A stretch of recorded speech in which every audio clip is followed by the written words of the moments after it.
dadaling ba sa kinabukasan?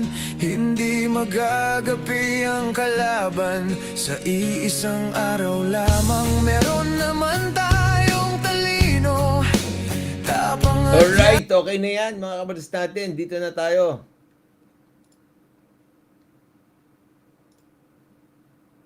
Sabi dito, The Scandal That Should Finally End Martin Romualdez by CJ Hero. Ito yung video na sinasabi nila. Okay. Na dahilan kung bakit daw sila pinahuli. Tignan natin ha. Komentahan natin mga kabatas natin. Sabi dito, yan. 6 days ago, Pgmn owner Franco Mabanta was unjustly arrested after being framed for extorting former House Speaker Martin Romualdez. Parang mali. Pero yan, sila yan eh. Mga journalist yan eh. So, bahala sila. Pero dapat hindi nyo na inedit. Bakit nyo pa linagay ito? 90 minutes eh. He was released on bail yesterday. This is the story that Martin Romualdez wanted to kill. Gaano kalaki ang 1 bilyon? Kung sa oras, ang 1 milyong segundo ay katumbas ng 11 at kalahating araw. Ang 1 bilyong segundo katumbas ng 31 years and 8 months. Now this is 1,000 pesos. Kapag ibigay mo ito sa isang mahirap na pamilya, ito ay magiging pagkain para sa 2 hanggang 3 araw. Bigas, itlog, konting ulam, madaming sabaw. Kung mayroong may sakit sa pamilya, bahala na dahil hindi nakakayanin ang pera sa pamasahe papunta sa... In fairness, no? Hindi naman pwede, mahirap i-edit ito ng ilang araw lang unless marami siyang editor. Klinik o ospital. Mas lalong hindi nakakasya ang pambili ng gamot. Sa mahal ng bilihin ngayon, ang 1,000 piso sa isang igla, syempre, ubos agad. Siyempre, mga kabads natin, no? Pag-usapan na natin yung mga pwedeng isipin ng mga tao tungkol dito. Ang isa kasi na iniisip nila, kaya hindi may ilabas-labas pa yung video agad-agad kasi nga ini-edit pa. Well, this is 1 hour and 49 minutes. Pwedeng, tapos kailan siya nahuli? Ilang araw na inedit ito? Tignan natin. This is 10,000 pesos. Kung kumikita ka nito buwanan, mabubuhay ka. Pero pag titignan mo kasi, no, hindi siya parang wala siyang ere pa. Except dun sa first Kaya nga pag ako, dapat hindi nyo nalinagay yung first na yun eh. Linagay nyo lang sana sa comment section. Para yung ilalabas nyo na raw, yung mismong ilalabas nyo sana, bago pa siya nahuli. Pwede argumento na ad hoc lang to ginawa nung nahuli. Yun nga eh. Yun nga yung tinitignan nating anggulo dito eh. So kung matagal na na-edit, well, inedit ulit. Matagal na na-edit ito. Pero inedit ulit kasi linagay yung mga latest doon sa una eh. Pag ako lang talaga, dapat linagay nyo na lang yung mga una na detalye tungkol sa pagkahuli kay Mabanta. Dapat linagay nyo yun doon sa comment section na lang o kaya doon sa description ng video. Hindi nyo na siya pinasok doon sa loob ng video mismo. Survival mode. Renta, groceries, kuryente, tubig, pamasahe, kakayanin kung titipirin ng husto. Pero bawal magkaroon ng emergency. Bawal maaksidente o magkasakit. Bawal mabahaan o mabutas ang bubong. Kahit bigla ang project o gastos sa school, bawal. Walang seguridad dahil konting dagdag gastos lang, simot. Walang savings, kaya kung biglang mawala ng trabaho, back to zero. This is 100,000 pesos. Kung bigla kang magkaroon nito, makapagbibigay ng konting ginhawa o seguridad. Pwede na sa tuition, ilang buwan na groceries, pwedeng itabi para may konting ipon. Pero isang hospitalization lang, ilang araw sa ospital, test, gamot, pamasahe, kayang ubusin ito na parang wala lang. Hindi lang ubos, minsan mababaon ka pa sa utang. This is 1 million pesos. Life-changing para sa ordinaryong Pilipino. Pwede kang magnegosyo, mag-aaral, pwedeng magsimula ulit. Pero isang maling desisyon lang, sunod-sunod na problema, maling investment o naluging negosyo, unti-unti, mawawala rin. Kung may 3 kang anak sa kolehiyo, 1 taon, ubos agad yan. Now this is 1 billion pesos. Tama yung sinabi ni Enzo Miguel, dapat ibang video na lang yung kay Mabanta, correct?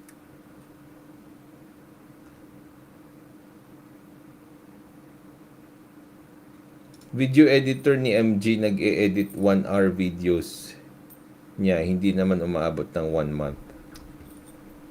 Eh, syempre dito nag-research daw sila eh. Yung sinasabi nila kaya ganun katagal.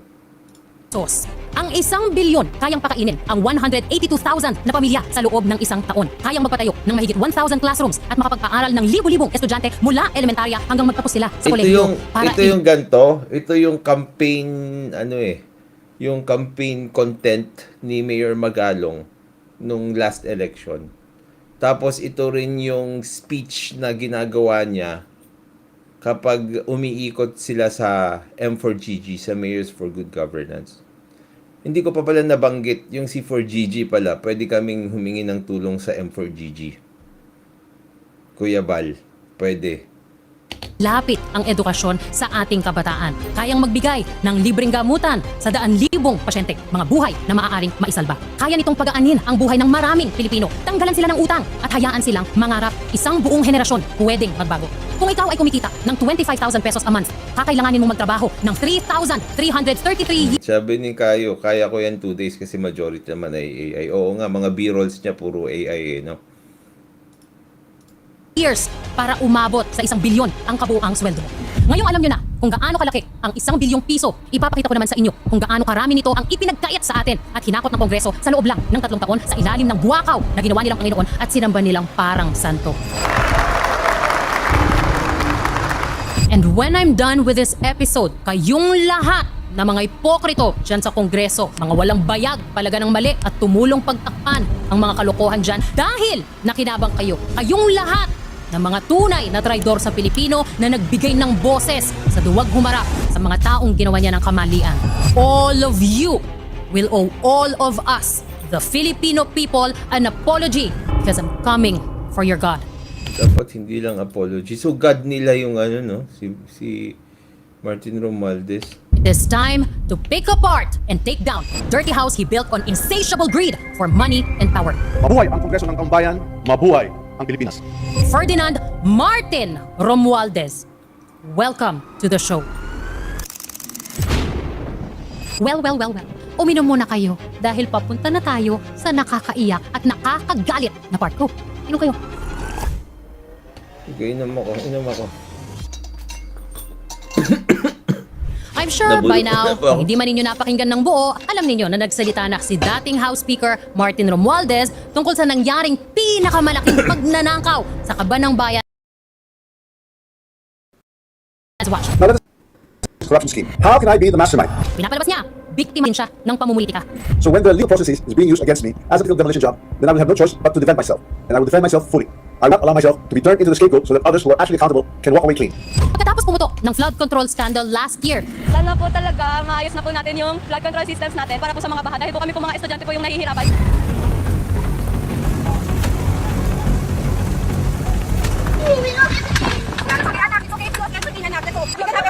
Nakita natin na yung mga dinagay dati na mga dike, mga protection ay hindi talaga kaya yung bigat, yung dami ng tubig na bumagsak.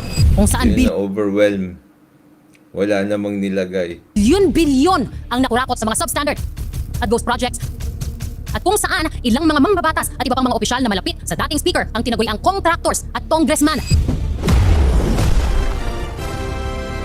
Dahil sa questionabling pagkapal ng kanilang net worth o kita ng kanilang mga kumpanya. At pagkatapos mabanggit ng ilang beses ang pangalan ni Martin Romualdez ng iba't ibang mga witness, Martin Romualdez, House Speaker Martin Romualdez. maliban sa mga nagbubulag-bulagan at mga pumaldo para pagtakpan siya, Kung Martin Rillo naman ay ang best na binabanggit ang pangalan ni Speaker Martin Romualdez bilang kanyang malapit na kaibigan.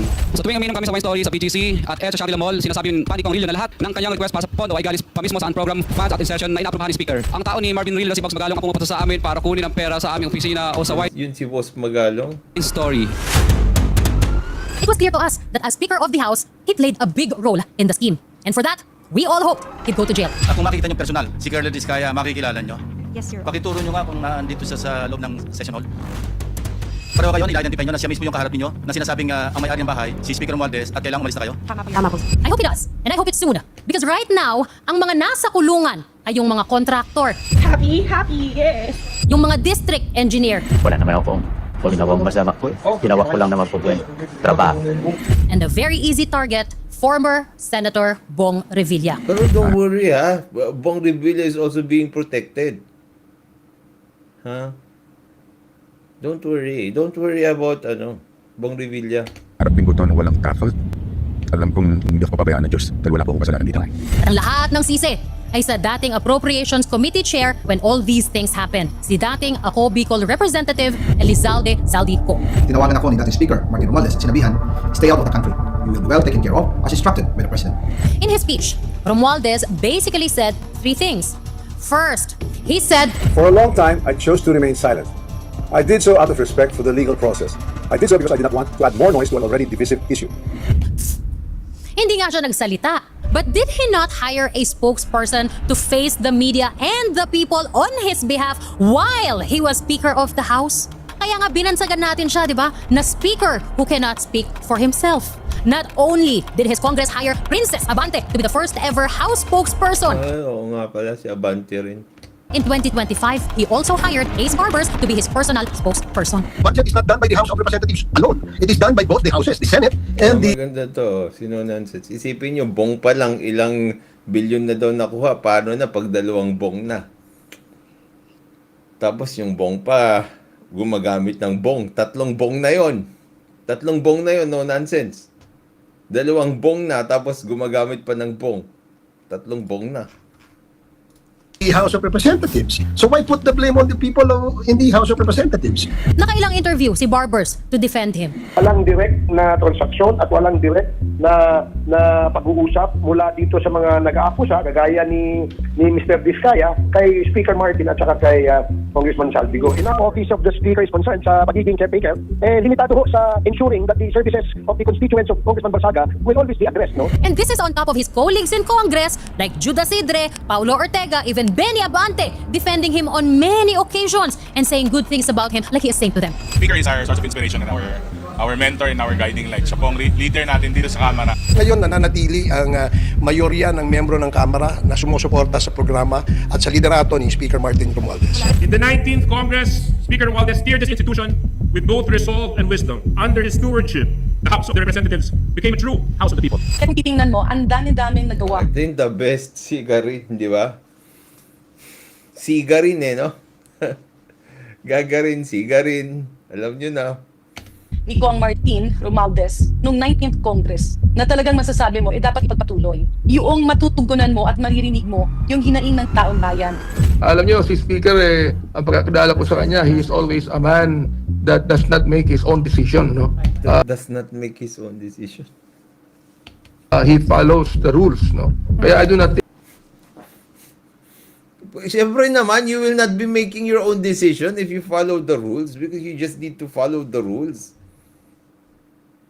Because following the rules does not entail making decisions. Ito naman si Kong Melek ko.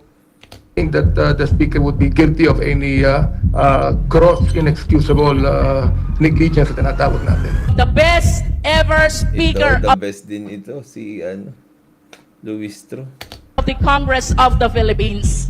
At ito po ang palagi ko sinasabi sa inyo kung bakit bumabagyo at bumabaha ng biyaya sa 2nd District. Dahil ni Speaker. Pumasok po ito bilang bagyo o maging bagyo sa loob na ng PAR. Tawagin po ito sa local name na Tino. Alas 9 ng gabi, ramdam ang pabugsubog hangin at langit ng bagyo dito sa Javier Leyte.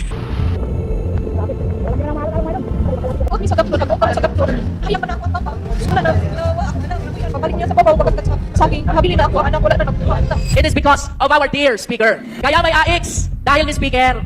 Kaya may akap dahil ni Speaker. Kaya may tupad dahil ni Speaker. Kaya may mga barangay road dahil ni Speaker. Kaya may patubig dahil ni Speaker. At kaya may groundbreaking ngayon dahil ni Speaker. May mga trolls pa at influencers na binayaran. Okay, binayaran. Ito na yung listahan ng mga binayaran. Allegedly to defend him. Number 1 ka, Kristan. Really liked how Speaker Romualdez ran Congress. I was actually impressed at how he was able to unify Congress in a lot of major issues. Even the minority and even the independents were supportive of Romualdez's speakership. Ang inaakusahan nila dito, si Boss Martin, sabi, tinago daw. Pero asa ng patunay na tinago talaga? Di ba ang sinabi ni Mike Defensor nung isang buwan o 2 buwan ago, nasa Marines daw. Ngayon, balik na naman kay Romualdez, di ba? hindi nyo makasuhan. Si Martin Romualdez, makalilinis talaga yung pangalan ni Martin Romualdez kung wala siyang maharap. Alam nyo, hindi nyo madadala sa korte yan. Kaya puro press release, puro drama lang ang ginagawa ninyong dalawa. He publicly stated that he had no Hey, hand Francis! Long time no see! in the bycam. Yun yung pinaka-consistent defense ni former speaker. And fortunate for him, maybe baka yun yung reason bakit yun yung defense na Dalawa nung nandito, nakadebate ko na. Di ba? Maganda rin yung ano ko ha. Hit-miss ratio ko ha. Nakadebate ko na yung dalawa dito. Dapat ilagay din dito si Fiscal EJ. pili niya. Talagang wala kasing malilink sa kanya sa bycam or sa small committee. He was not silent. Hindi lang siya humarap himself. And to me, that says he is a coward. Duwag siyang humarap sa ating lahat para sagutin ang mga katanungan. I did not hide, I did not run, I did not evade scrutiny. I faced it head on within the proper channel because I know there is no evidence that proves I committed plunder, conspiracy to commit plunder, or any similar offense that the ombudsman may be contemplating against me. He distanced himself. Alam nyo ngayon ha, ang pinaka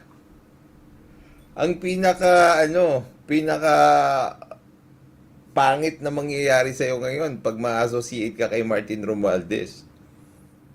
Regardless of kung totoo yung entrapment o kung yun ay isang instigation. Di ba? Isipin mo, yung yung legacy mo bilang isang vlogger, defender ni Martin Romualdez. From the issue para makalimutan natin ang alleged role niya sa corruption. That is a classic PR crisis management move na malamang sa malamang taxpayers din ang nagbayad. Pero so far mga kabatas natin, pag titignan nyo ha, dito, it's not worth 300 million. Lahat, ano na to, 16 minutes na siya mga kabatas natin. Alam ko lahat ng mga pinalabas nila. Those are all publicly available videos and information. That's not worth 300 million.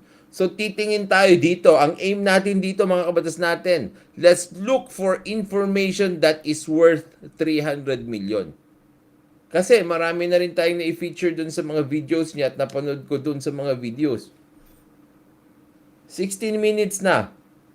Dun sa 16 minutes na yon, nothing there is worth 300 million pesos. Those are all public knowledge. That's exactly what the Nepo babies did. Diba? They literally stopped posting their OOTDs and travels dahil umaasa sila na makakalimutan natin sila. Second, he said na ang Congress as an institution ay walang kinalaman sa project implementation. Congress does not build flood control projects. Congress does not conduct procurement. Even this Congress one, does not inspect of course, siya nag-release niyan. Hindi yan, that's not worth 300 million. whether a project was actually completed. Congress does not certify whether the tama yung sinabi ni Kayo, mas marami pa nga akong alam sa kanya eh. Tuloy pa natin. Mahaba-haba eh. work done was substandard or not. So if the allegation is that there was a systemic corruption in flood control implementation, then the public should ask the obvious question: where does implementation actually happen? Definitely not in the session hall of the House of Representatives. Sir, hindi naman Congress as an institution ang sinisisi. Hindi naman kung ano ang nasa papel ang kino-question. So, imbento lang namin ang bentahan ng projects? Imbento lang namin ang subasta? Uso po yung bilihan ng budget sa Congress. Opo, ng budget po. Si Senator Marcoleta kinatas ko rin. Kaya po minsan paghapon papanoorin mo po sa TV, ikot-ikot po mga kasama namin sa Congress. Yun pala, lalapitan yung isa, may budget ka ba natitira dyan? Akin na lang, 20%. Parang gano'n basta. Yun po ang pagkakaalam ko, Mr. Chair. Diba, alam nyo rin eh. Alam na natin. Imbento lang namin ang parking fee? Ito po common linggo ito, yung sinasabing parking fee. Hindi ko kaya nagkaroon ng yung parking fee, alam na rin natin yan. Na-summary lang o na-compile lang, tama. This is not worth 300 million. Pondo na yon ay pinarada lang dito ng isang congressman na hindi naman taga doon. Ito ang tawag ay parking. Have you heard that, Mr. Chair? Yes, sir, Your Honor. Nadinig ko na po yun. Pwede naman term po yan, di ba? Kung matatandaan niyo sa Kongreso, isa yung parking, isa yung sagasa. Can you tell us the difference? Di ba yung parking, Your Honor? Yung parking rep, Chanko, medyo kabisado pero yung sagasa, hindi ko ba, pwede bang ipaliwanag mo yung sagasa? Hindi, yung parking po, Your Honor, is nakikusap na dun sa district congressman, pumayag yung district congressman. Yung sagasa po, Your Honor, is wala kang magagawa sa ayaw mo sa gusto. Mas matindi pala yun. So, Your Honor, so dalawang term po yan, Your Honor. Isang parking, isang... Kasi matitibay sa congressman, nasagasaan kami. Paano naman kayo nasagasaan? Binatuhan kami ng pondo na hindi naman namin. Ang korupsyon ay ginagawa ng mga politiko, hindi ng Kongreso as an institution. At ginagawa under the table and off the record. Hindi sa resibo, dinadaan ang lipatan ng pera sa maleta. Finally, Actually, sinabi niya na wala siyang kasalanan pero may alam siya. I know many things about this current administration and past administrations as well. And I say this carefully. If this matter is to be handled as a legal issue, then let it be handled legally, soberly, and according to evidence. Wala siyang kinalaman with whatever went down, but he claimed to know many things, that if he goes down, he will not go down alone. Basically, he wants us to believe that the scheme behind the flood control corruption scandal started and ended with Zaldico, who, let us not forget, not only did he, as House Speaker, personally chose, he also promised the position to Zaldico back in 2007. 2007 tayo nagkakilala. I told you if I became a speaker, I will make you a chairman of opposition. He wants us to believe that the scheme thrived and made a lot of people in Congress very rich without him knowing. Dalawa lang ang possibility kung paano magiging successful ang naging modus na yan, kung saan bilyon-bilyon ang nakulimbat ng mga kawatan. Number 1, tanga at pabaya si Martin, kaya harap-harapan at garapalan siyang niloko ni Zaldico. Yun ang Alam kagandahan na rin natin yun eh. po that we have a wealth of experience. We have a wealth of leadership, full of leaders. So we can always go to them for advice, for help, and guidance. We are very blessed to have leaders of that caliber with that experience. Oo, kasabwat siya at may basbas niya ang panggagagong yan dahil kumita din siya. Katulad ng sinabi ng maraming mga witness. Tagabuhat lang ako ng malita ng basura. Ang ibig sabihin ng basura ay malita na may lamang pera. Ang bawat malita ay may lamang humigit kumulang 48 million pesos. Humigit kumulang 3 beses ako mismo ang nag-deliver ng basura sa bahay ni Congressman Zaldico, sa Horizon Resident at sa mga bahay ni Speaker Romualdez sa 42 Market Estate, Taguig. I believe the witnesses. Either way, he should never be Speaker of the House ever again. With a full heart and a clear conscience, I tender my resignation as Speaker of the House of Representatives. The Appropriations Committee is very powerful because it controls the national budget and it handles funding for all government agencies. Kaya kung gusto mong mabigyan ka ng mas mataas na pondo para sa mga proyekto mo, maglalambing ka sa Appropriations Committee Chair. At kung wala kang bayag, tapos corrupt ang chairman ng Appropriations, mapipilitan kang maging corrupt din or i-accommodate lahat ng lambing ng chairman. Kaya nga pati Agriculture Department, di ba? Pinakialaman daw ni Zaldico. Pinatawag niya ako para pumunta sa Manila Polo Town Halls. And basically, ang hiningi sa akin ni Zaldico ay kung pwedeng bigyan daw sila import allocation for sugar or 200,000 metric tons of refined sugar for the year 2024. Nagulat ako sa sobrang laki ng kanyang request. So I just said, I will look into it. Kaya immediately, nilabas namin yung March 8, 2024, ang Sugar Order number 3 series of 2023 and 2024. Itong Sugar Order number 2 ang naging basihan ko sa pagtanggi sa kanilang request. Ito yun, mapakita namin mamaya. Ganyan ka-powerful talaga. Kaya ang nilalagay dyan ng Speaker is someone they deeply, deeply trust. Someone very close to them. Someone na alam nila paano gumalaw at lumaro. Gusto ni Martin paniwalain tayo na wala siyang alam at kinalaman sa lahat ng scam na yan? Come on. Pero, sa Appropriations Committee, ang pinag-uusapan natin, pera para sa agencies katulad ng DPWH, DSWD, DOH, Agriculture at marami pang iba, pera para at galing sa labas. Now, I want you to take a pause now and think about this.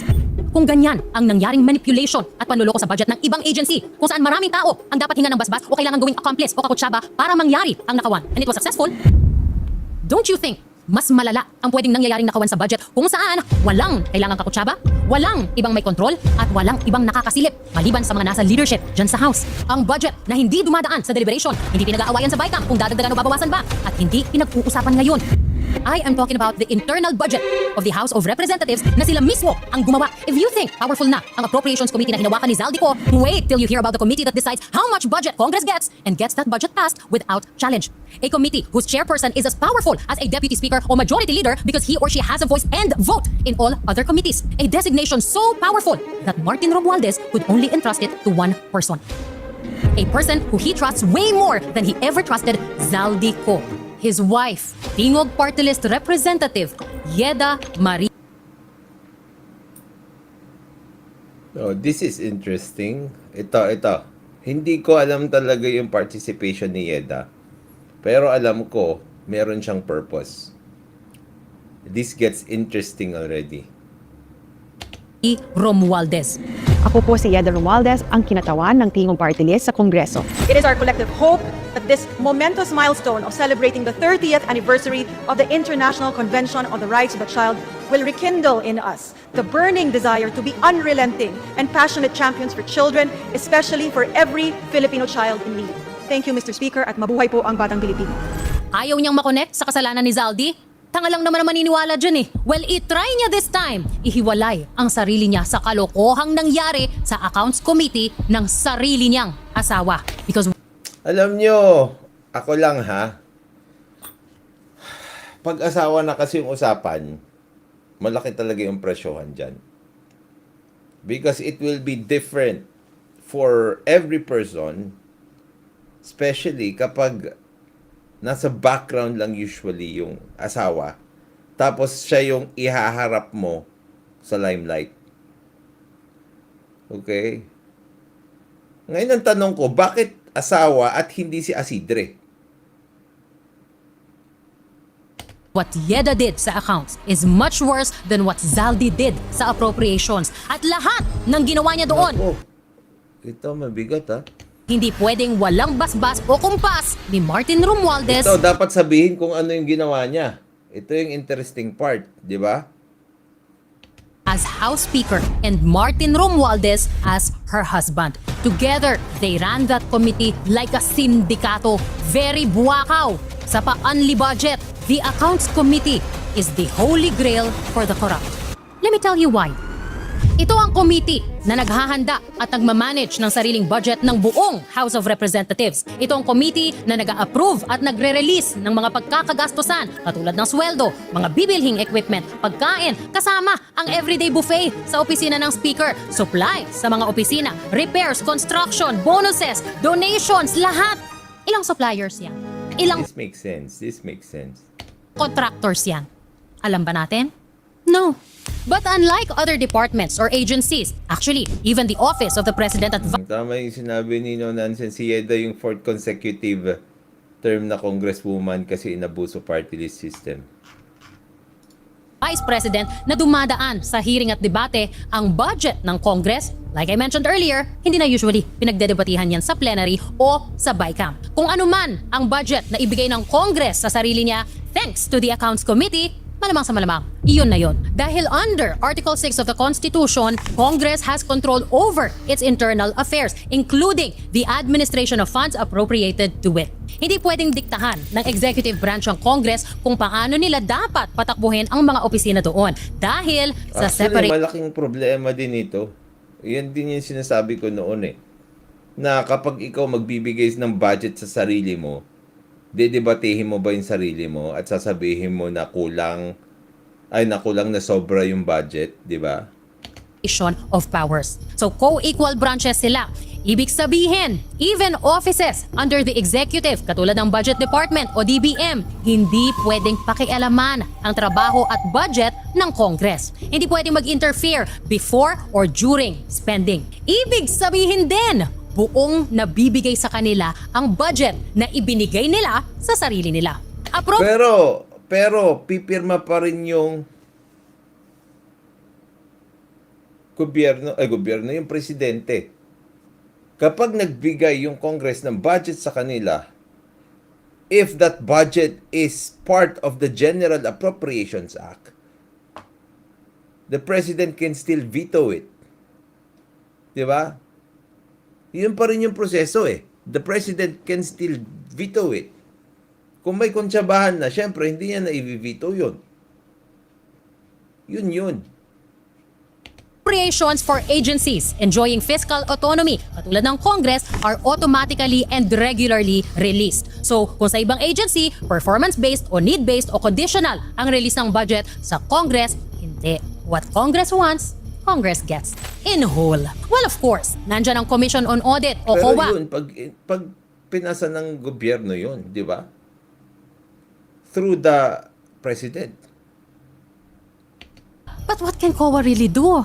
Its mandate under the Constitution is post-audit. Taga-check lang sila ng legality sa paggamit ng budget after the fact. Tingnan kung paano gamitin ang budget. Sitahin kapag may mislabeled na item. I-remind ang Congress sa tamang procedure. Katukin sa mga hindi nako-comply na policy. That's it.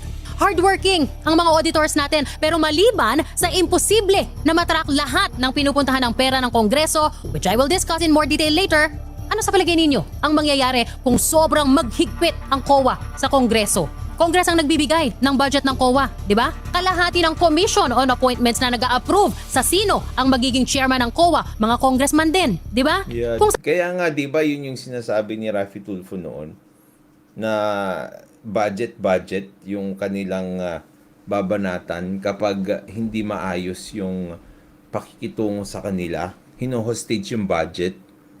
Sa DPWH nga, takot yung mga district engineer na hindi pagbigyan ang mga congressman sa mga special request nila kapag may project dahil pwede silang palitan, pwede silang ipadala sa malayong lugar. Ulit-ulit kaming ginamit ng mga nasa pwesto sa sistemang ito. Wala kami magawa dahil kung hindi kami makikisama, gagawa nila ng problema ang project na na-award sa amin sa pamamagitan ng mutual termination o pagkakaroon ng right-of-way problem na parehong nagdudulot ng hindi matuloy ang implementasyon ng mga proyekto. Don't you think the same power tripping happens sa Congress pagdating sa mga auditors? Home court advantage sila? I'm not saying nagnanakaw ang mga auditors o kasabwat sila. No, that's not what I'm saying. I'm saying paano papalag ang auditor sa buong institusyon? Paano papalag ang auditor sa buong kongreso? Paano papalag ang auditor kay Martin Romualdez? Kaya maraming gustong maging congressman eh.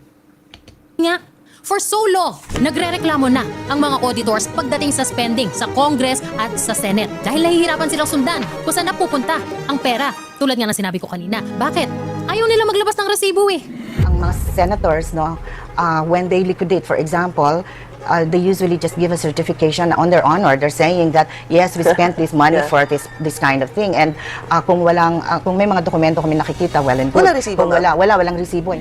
As early as 2010, nagrereklamo na ang mga auditors tungkol sa lack of transparency sa paggamit ng pondo sa Senado at Kongreso. Kinwestiyon nila yung practice ng pag-rely lang sa certifications imbes na resibo sa mga pinagkakagastusan nila. Kung walang resibo, paano malalaman ng auditors kung sa intended item nga nagastos ang pondo? Halimbawa, sa Senado daw, yung sweldo at allowances ng staff pwedeng ma-release sa legislative staff ng senador through special powers of attorney lang. May authorization lang ng senador na kunin lahat ng sweldo. Hindi tuloy malaman ng mga auditor kung totoo bang staff ang mga nasusweldohan. So, maraming ano. Kaya nga, naalala niyo si Trillanes noon. Ang dami niyang consultants. 'Di ba? Tinira nung senador si Trillanes noon. Tinira siya sa sobrang dami ng consultants niya. Tignan niyo ito. Mamaya ka muna ha. Trillanes defends 40 consultants. Welcome to Hot Copy, Senator Trillanes. Thank you for coming to the show. So it turns out the accuser is now being accused. Well, at least they're Can I throwing say? something which is, I believe, quite petty and trivial.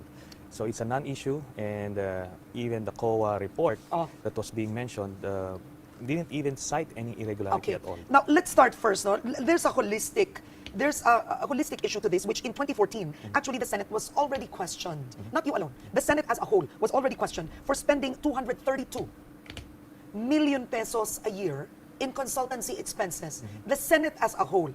With you spending 18 million, okay? Of the 232, 18 million was yours, said to be the highest. Would you consider that too much? 18 million in 1 year para sa consultants. Did you overspend? Why did you spend 18? Well, let me start off by saying that the office of the individual senators have the same budget. So roughly all of you put it 60 million more or less. So A year to a year. So it's up to the senator where he would spend the money or allocate where it is needed. You're allowed. Yes, and in my case, I believe my strength is information gathering and intel gathering. So I optimized the hiring of consultancies, and it is allowed. I can Ito yung sinasabi niya, consultants. O ghost employees lang. There was a senator, I won't mention his name, but in the past, was caught having ghost employees. Yun na nga. Kasi personal salaries maraming avenues for corruption yung 2.2 million na yan. Okay. As you said, Karen, all you have to do is put names there and then pretend that you have paid their salaries, but it all goes to you. Or you can put also additional expenses from MOOE, but it all goes to you. No, you can just use any manner of words there. Si Trillanes nga di ba? Pati houseboy, pati mga family driver niya, naka-item sa Senado as consultant. Tapos 16 members ng Magdalo Group na nakasama niya sa mutiny, naka-item din as consultants. Pati campaign donors niya. Sa akin talagang kailangan ko sila. Ito pala yung kay Trillanes, sinabi din. Sila yung tumutulong sa akin para magawa ko yung mission ko. Isipin mo, Senador, 63 ang consultants, lahat daw yun confidential agents niya na tumutulong sa office niya for intelligence gathering, field research, tsaka staff work. 400,000 pesos lang ang suggested na gastos ng COA para sa consultants ng Senador si Trillanes. Pero siya, 1.6 million pesos ang budget monthly. Gumastos ng 18 million pesos in 2014 alone. May nagawa ba ang COA? Wala. Kasi naka-classify as confidential in nature ang trabaho nila. So papaano madidetermine ng COA kung totoo yun? Yan yung sinasabi ko sa inyo. Dapat kahit confidential siya, meron pa ring sapat na ebidensya kung saan mo ginastos yan. Confidential pa rin naman yan kahit COA ang makakaalam. Hindi lang ilalabas ng COA. Congress naman, hindi nila masundan yung mga pondo na na-realign o nalipat from personnel services papuntang MOOE o yung pondo para sa maintenance and other operating expenses. Now, before I continue, para lang mas maintindihan ninyo bakit malaking issue ito, ang budget ng Congress nahahati sa tatlong kategory. Personnel services o yung mga sweldo, allowance, and benefits ng mga empleyado. Capital outlay covers naman yung acquisition, construction, improvement o rehabilitation ng mga fixed assets ng Congress. Ito yung mga mapapakinabangan for many years. So pasok dyan yung infrastructure, machinery, equipment, pati yung mga binibiling sasakyan for official use. And then we have the MOOE or the maintenance and operating expenses. MOOE, alam mo yan, ilagay na natin sa layman's language, our office expenses. Yeah. Bawat buwan, ang bawat senador binibigyan ng 2.2 million. I am required to spend 1/2 of that on personal services, meaning to say, pangsweldo ko sa staff ko. Pagkatapos, ang kalahati niyan dapat gasusin mo sa rental mo sa opisina. Binapayagan kang mag-upa. Okay. Some of us rent, but some of us don't. Pasok naman dito yung daily operational cost ng mga Tignan nyo talaga, no? Ang dami, ang luminary talaga dito at nagpapaliwanag legally or otherwise ay si Senator Miriam Defensor Santiago. Opisina ng congressman. So pasok din dyan ang rent ng office, sweldo ng mga staff na hindi naka-item sa Congress, utilities, pamasahe, papunta at pabalik sa probinsya o sa bundok. Hindi natin alam, repairs, office supplies, etc., etc. We will go through these items mamaya. Now, balik tayo sa issue ng paglipat ng pondo mula sa personnel services papunta sa MOOE. Ang House Speaker, katulad ng Presidente, ng Senate President, Chief Justice at mga head ng Constitutional Commissions can augment o pwede nilang dagdagan ang budget ng kahit anong item sa respective offices nila from savings mula sa ibang item na nasa budget nila. Sa Kongreso, ang MOOE ay dapat ginagamit para sa paggawa ng batas. Research, committee work, drafting, official consultations tied to actual legislation. Basic office needs. Simple lang ang prinsipyo. Kung hindi tumutulong sa paggawa ng batas, hindi siya qualified na MOOE. Hindi ito opinion ko ha. Ito ang intent ng budget law. That is an audit standard. So, kung may savings sa personnel services at capital outlay, pwede nilang ilipat sa MOOE. But, ang personnel services at capital outlay, mahirap dapat na mag-generate ng savings dyan kasi madali matansya ang budget sa mga yan. Magkakaroon ka lang halimbawa ng savings sa personnel services mo kung may mga posisyon ka na hindi na-fill o hindi ka nag-hire ng tao. Sa capital outlay naman, magkakaroon ka lang ng savings kung may natipid ka sa pinurchase mo o sa kontrata sa infrastructure mo, which is close to impossible. Diba? O halimbawa, na-cancel altogether ang purchase o construction, then you have savings. If neither happened, then the movement is no longer augmentation. It becomes exactly what the Constitution forbids, a transfer of appropriations. But, creative ang Congress, my savings, always. And, annual COA reports show this. In 2022, nag-realign ng Ito, maganda dito. plus 2.4 billion pesos ang Congress papunta sa MOOE. 1.17 billion dito galing sa personnel services at 1.22 billion naman from capital outlay. Galing nga nila, no? Same happened in 2023. May savings na 1.87 billion pesos from personnel services at 1 billion naman sa capital outlay. Kaya naglipat ng 2.87 billion pesos sa MOOE. In 2024, 2.55 billion pesos ang na-realign na budget sa MOOE. Now to be fair, matagal nang nangyayari to. In 2019, 2.1 billion pesos ang ni-realign sa MOOE. And in 2016, 1.6 billion. Ang tanong ko, at ito din, ang tanong ng mga auditors, are these really savings? O sinasadyang mag-over budget sa ibang items para magkaroon ng savings na pwedeng ilipat sa MOOE? Kasi consistently from 2021, hindi bumababa sa 1 billion pesos ang nalilipat from capital outlay. And it has consistently been over 1 billion pesos ang nalilipat from personnel services to MOOE even from the time of Pinoy. But, wow. Malaking ito, mga kabatas natin. Malaking gap ito dun sa batas natin. Kailangan i-correct ito. Kaya lang ang problema dyan, makokorek ito kapag ang gumana yung Congress. For sure, yung Congress hindi natatrabahuin yan kasi mawawalan sila ng tubig sa gripo. Ang special sa panahon ni Martin as Speaker and Dieda as Chairman of Accounts, Ito yung maganda. mobo uncontrollably ang budget for MOOE. Now, why is that a problem? Yes, the Constitution allows the Speaker of the House fiscal autonomy and authority to realign savings. But kaakibat ng authority na ito ay ang obligasyon na ipakita paano exactly nagamit ang budget. Under government accounting and auditing rules, under the Constitution and the General Appropriations Act, the heads of the three branches of government have the fiscal autonomy to augment and realign funds any way they see fit.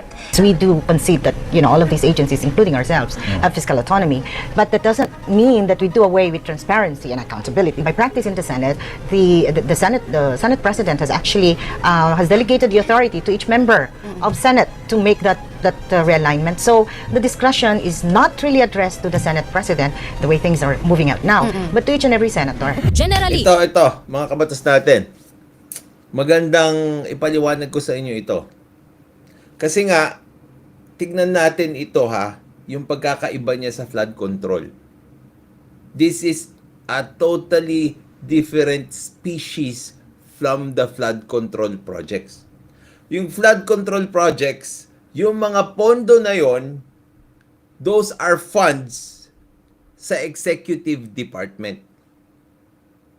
Okay? Those are funds given and spent by the executive department. Okay?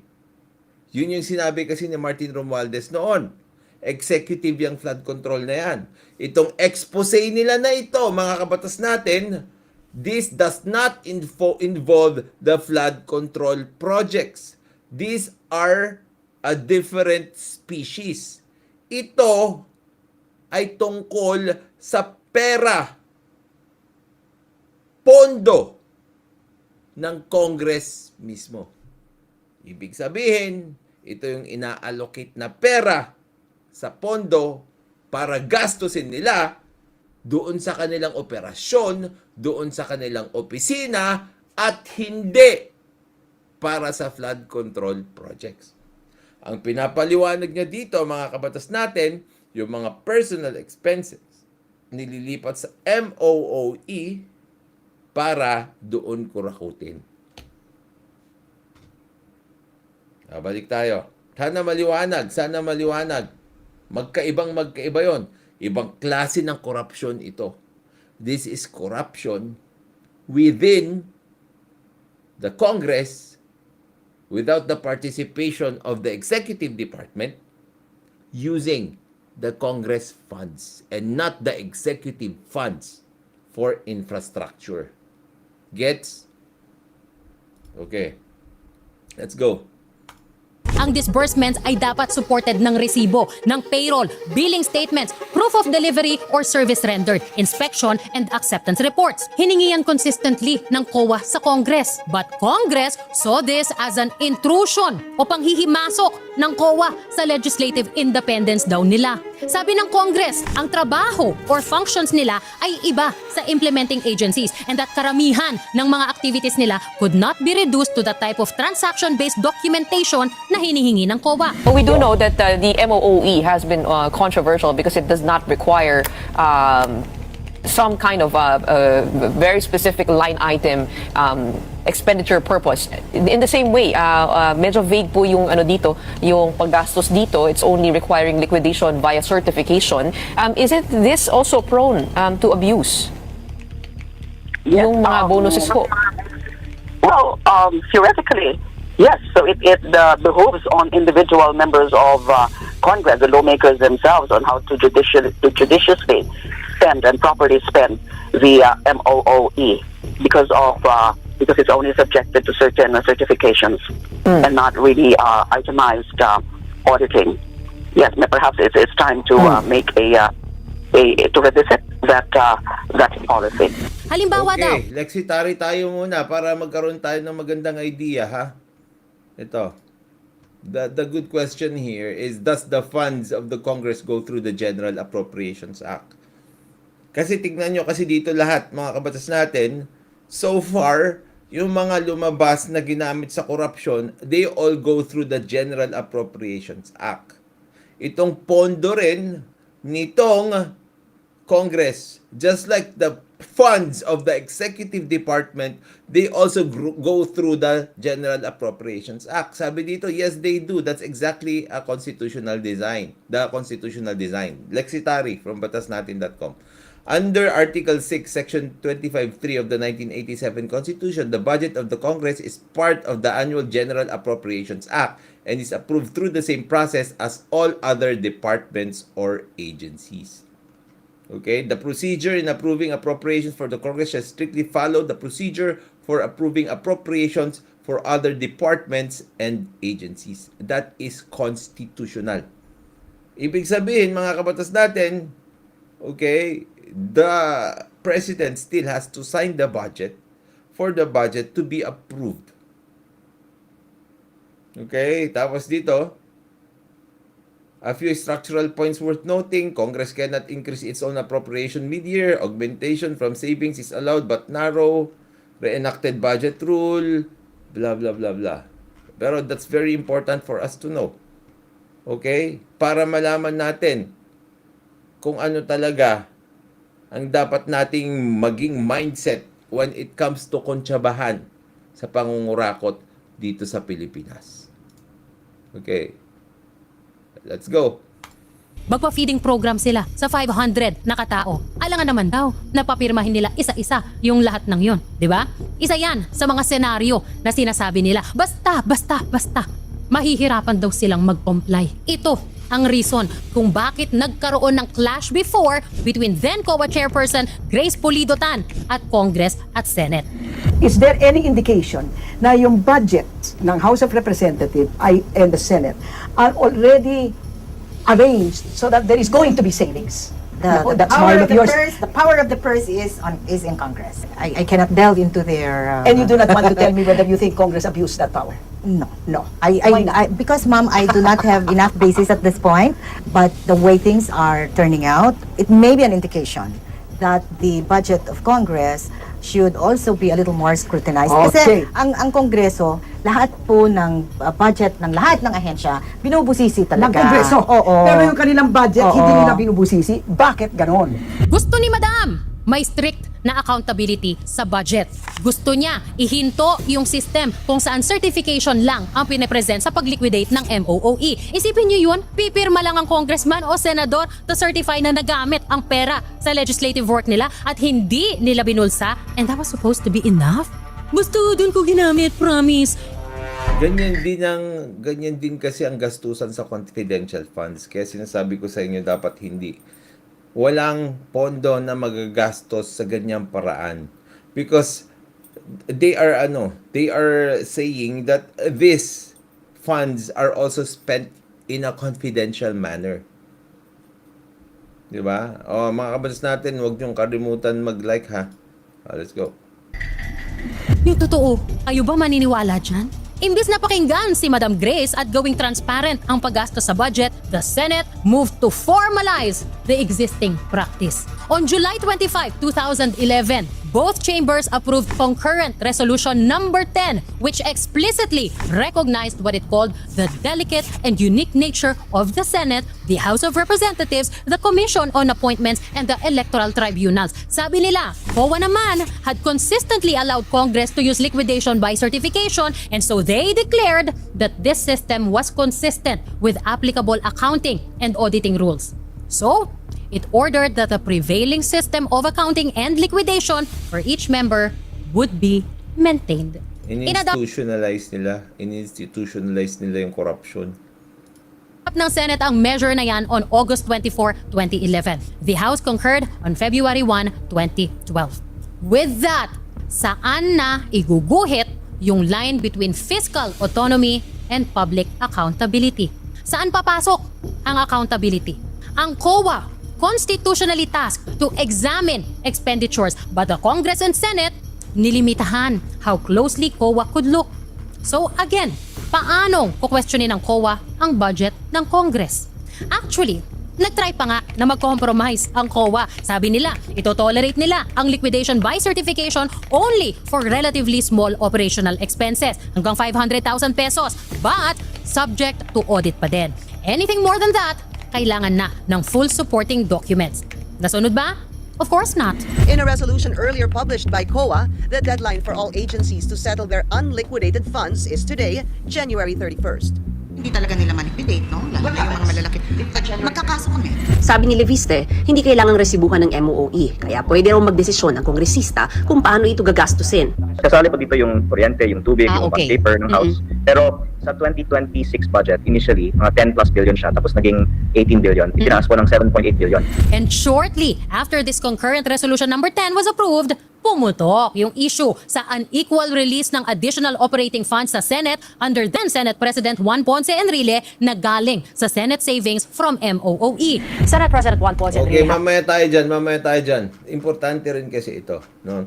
Kasi nakita ko dito sa comment section may mga nagtatanong paano ang judiciary. Nabanggit niya rin kasi yung fiscal autonomy. Okay? Ang fiscal autonomy kasi mga kabatas natin, okay, ito yan.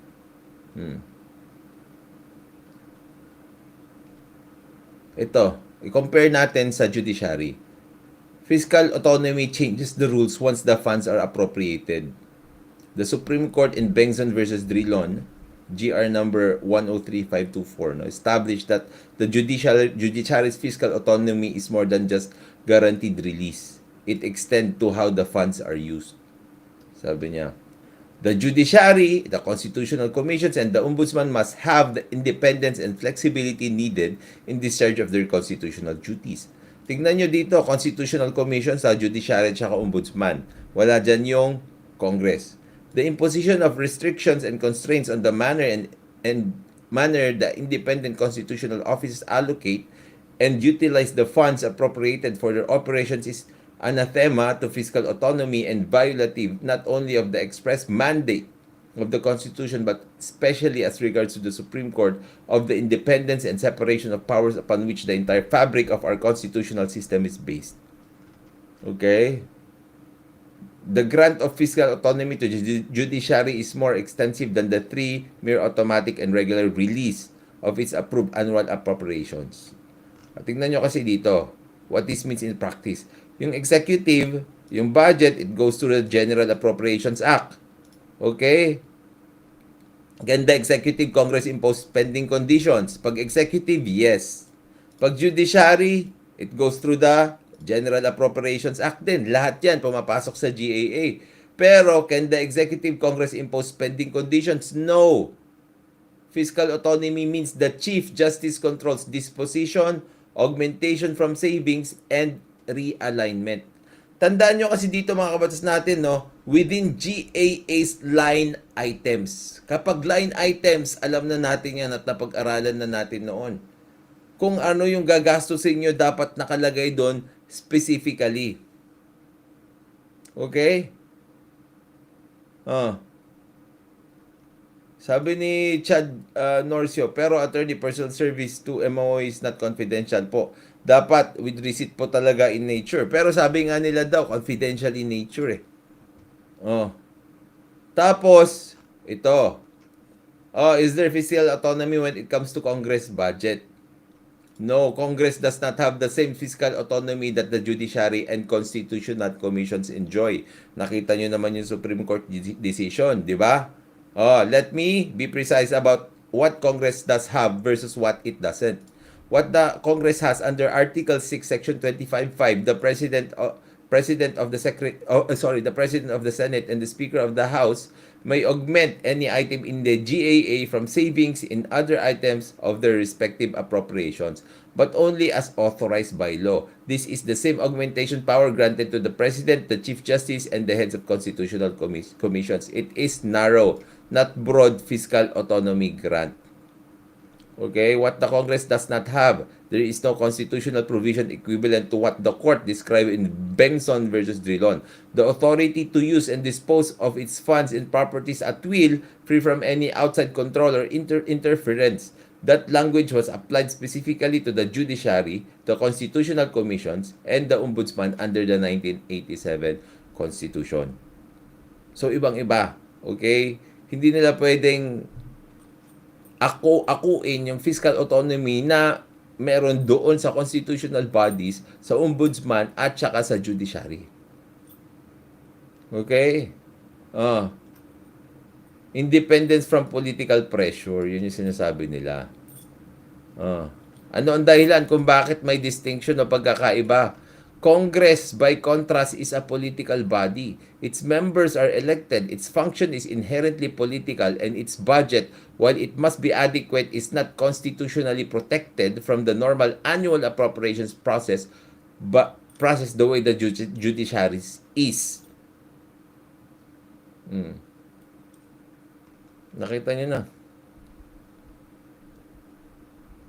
The bottom line, Congress budget goes through the GAA like the judiciary does, but Congress operates under the standard general appropriations discipline.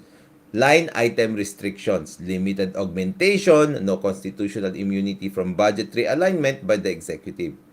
Fiscal autonomy is reserved for the branches that need it to stay independent from political pressure. So, hindi nila pwedeng sabihin na dapat may fiscal autonomy sila kasi nga, political in nature yung Congress. As explained in a news report, he gave 18 fellow senators 1.6 million pesos each for Christmas, while giving 4 others only 250 fellow senators from MOOE. Senate President Juan Ponce Enrile has explained in a news report he gave 18 fellow senators 1.6 million pesos each for Christmas, while giving 4 others only 250,000 pesos each. For 2012, the MOOE amounted to 2.218 million pesos per senator. The second and third tranches, amounting to a total of 1.680 million, were released to all except Enrile himself and 4 other senators, Alan Cayetano, Pia Cayetano, Antonio Trillanes, and Miriam Defensor Santiago. Diba? Pinagpiestahan lang yung pondo. 1.618 million pesos in additional year-end o Christmas funds were released to 18 senators. Pero sina Senators Miriam Defensor Santiago, Alan Peter Cayetano, and Pia Cayetano, and Trillanes only received 250,000 pesos each. So sabi ni Miriam, yung unequal o hindi pantay-pantay, selective and arbitrary release ng savings violated the Equal Protection Clause of the Constitution. Sabi niya, ang power to realign savings should not be used as a personal o discretionary pork barrel para i-reward yung mga kaalyado. Iba pa yan, doon sa 50 million pesos daw na binigay sa mga senador na nag-impeach kay Chief Justice Renato Corona. Yan, ni-reveal yan ni Senador Jinggoy Estrada sa privilege speech niya noong 2013. Saan galing ang pinamigay na pondo sa mga senador? Sigurado ako. Alam na alam ni Secretary Abad ang sagot sa tanong na ito. At sigurado din ako na hindi unilateral decision ni Senate President Drilon ang mamigay ng 50 million pesos kada senador. Ironically, this was exactly the kind of discretionary spending that COA was trying to examine more closely and was trying to prevent, pero hinarang through concurrent resolution number 10. Sabi sa Senate COA report in 2012, ang regulation na ito na liquidation by certification at hindi kailangan ng resibo will remain valid and enforceable until a resolution is passed repealing concurrent resolution number 10 or until the Supreme Court declares it to be invalid. Now, in my own research at sa research ng mga kaibigan natin sa Dare to Ask, wala po kaming nakita na pinasa ng Congress o ng Senado na nagre-repeal o nagpapahinto sa practice na yan na liquidation by mere certification. Sipin nyo, no? Liquidation by mere certification. Yung certification nga, mga kabatas natin, it's not even notarized. So, ibig sabihin, you cannot even be liable for perjury if you lied in your certification. Kasi certification lang yun. Fact, ang nakita pa nga nila sa Dare to Ask, in 2019, there was another Senate Memorandum Circular 2019-001 by no less than Tito Soto asking the COA for consideration to liquidate their MOOEs by certification only. Sabi sa resolution, in the conduct of its legislative functions and investigatory authority in aid of legislation, ang mga committee daw at subcommittee ng Senado engage in activities and transactions which are highly peculiar and different from the common or routinary governmental processes. Kasama daw dito ang expenditure of public funds. Kasama daw dito ang public hearings and consultations on matters of national security, political, economic, and social significance in coordination with various sectors and special interest groups. Ang vague, di ba? Parang lahat nako-cover doon. So, parang lahat may excuse na. Sumagot ang COA dyan with Resolution number 2019-024 dated November 25, 2019 kung saan sinabi ni COA Chairman Michael Aguinaldo and Commissioners Jose Fabia and Roland Pondoc na although they agree with the guidelines sa memo ni Tito Soto, hindi nila pwedeng payagan na yung reporting sa paggastos ng MOOE and other operating expenses o OMOE ay through certifications lang. Sabi ng COA, may expenditures na pwedeng i-validate o i-document through official receipts or other documents na magpapatunay na napunta nga yung pondo doon sa dapat na pinagkagastusan. At bilang pareho ang functions ng Senate and Congress, this applies to both. Nasunod ba? Of course not. In fact, sa mga members of Congress na natanong ko po, lahat sila ang sinabi, lahat ay liquidation by certification lang. And it looks like this. Di ba? Wala nga They said that congressmen looks like this.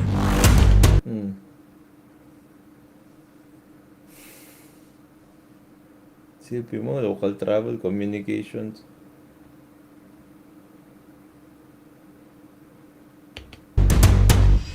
They said that congressmen get the same baseline for MOOE budget. And if they need more, of course, they can request for more money.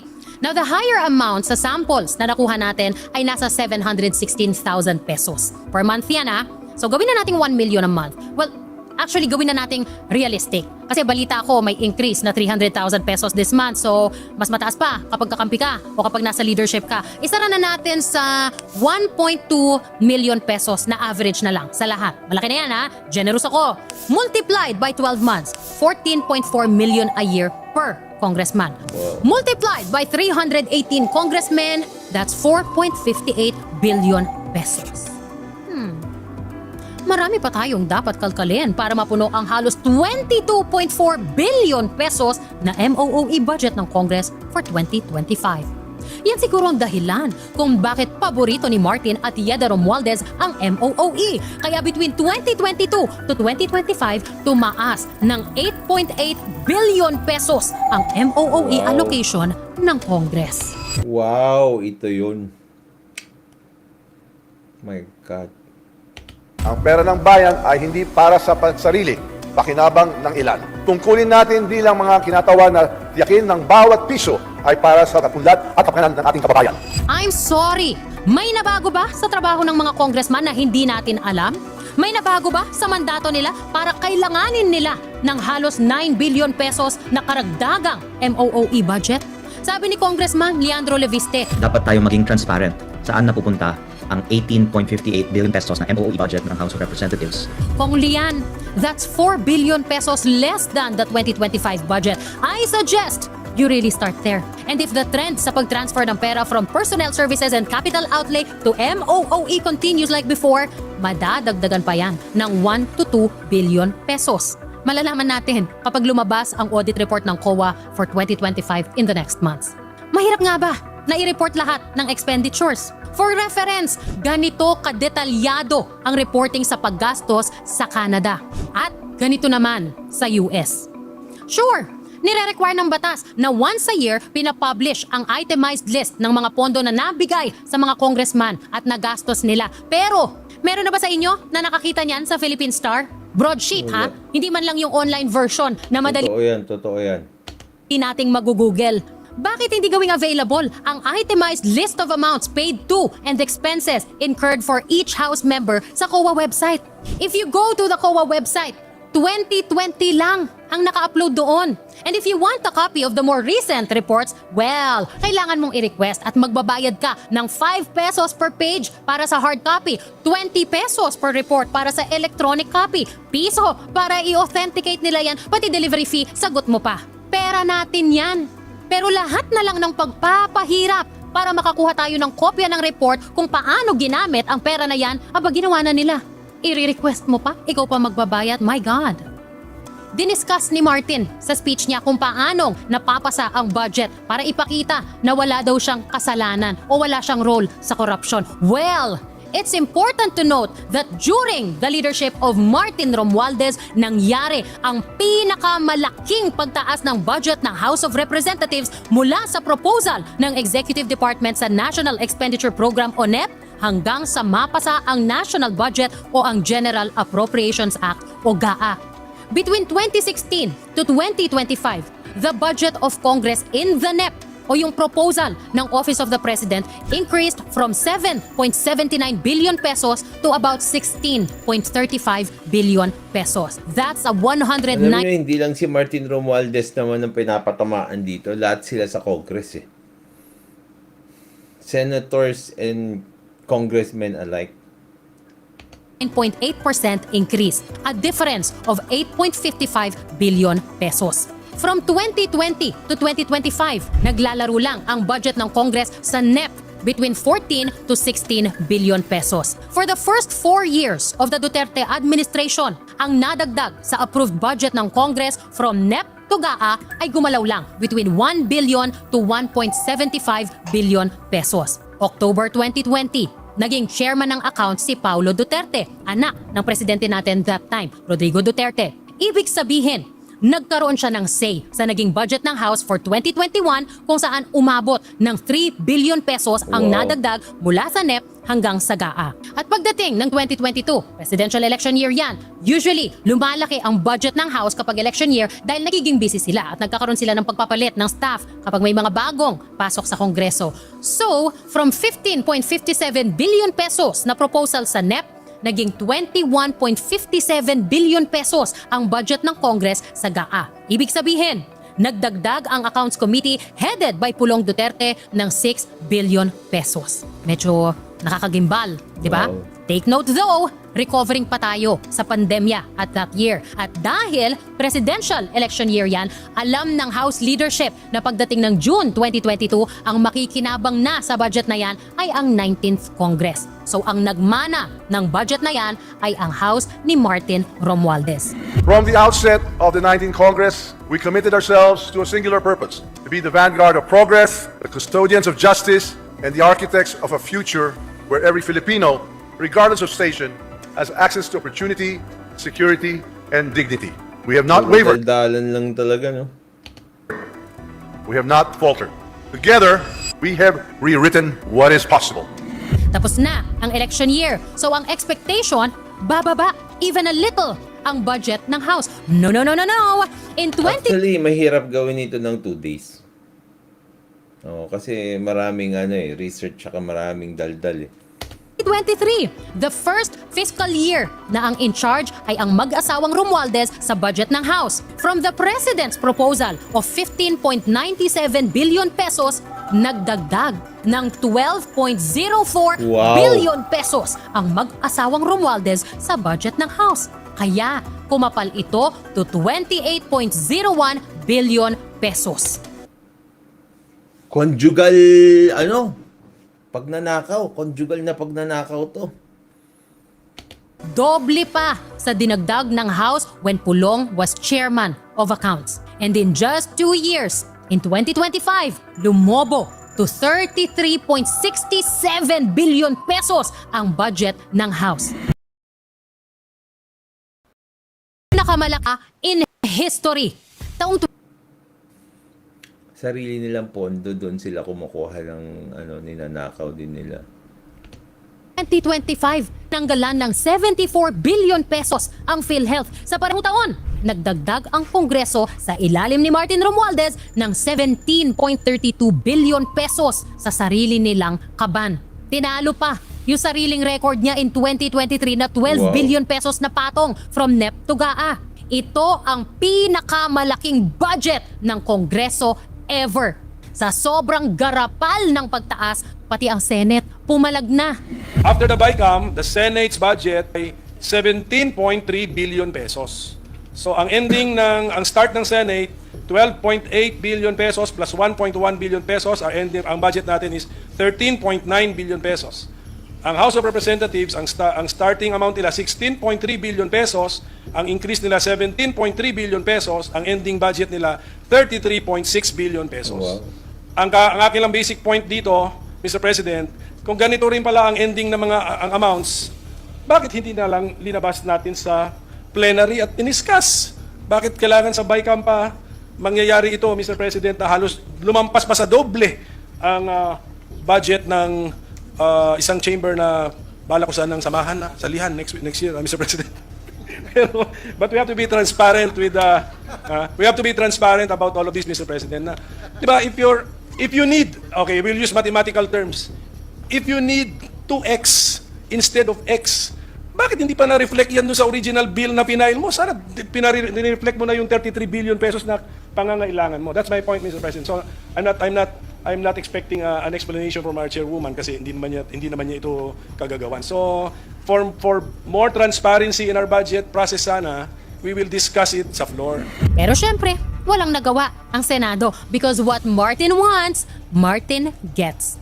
Mula sa pinakamataas na budget ng Congress sa panahon ni Duterte na 21.57 billion pesos. Again, over half of which 19th Congress na ni Martin Romualdez ang gumastos. Kasing kapal ng mukha ng mag-asawang Romualdez ang pagkapal ng budget ng House to 33.67 billion pesos. All together now, class.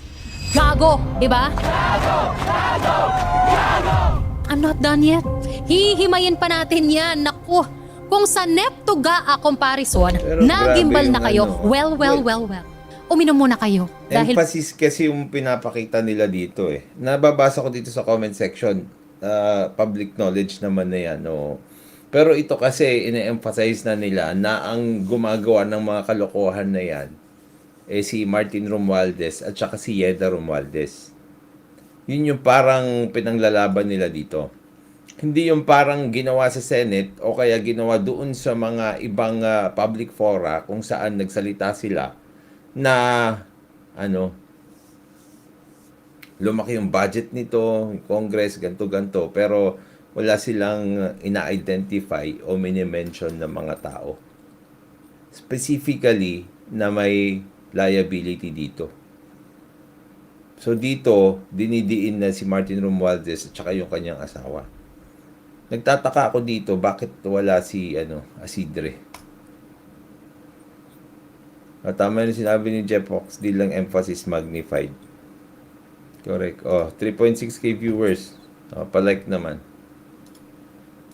papunta na tayo sa nakakaiyak at nakakagalit na part ko. Inom kayo.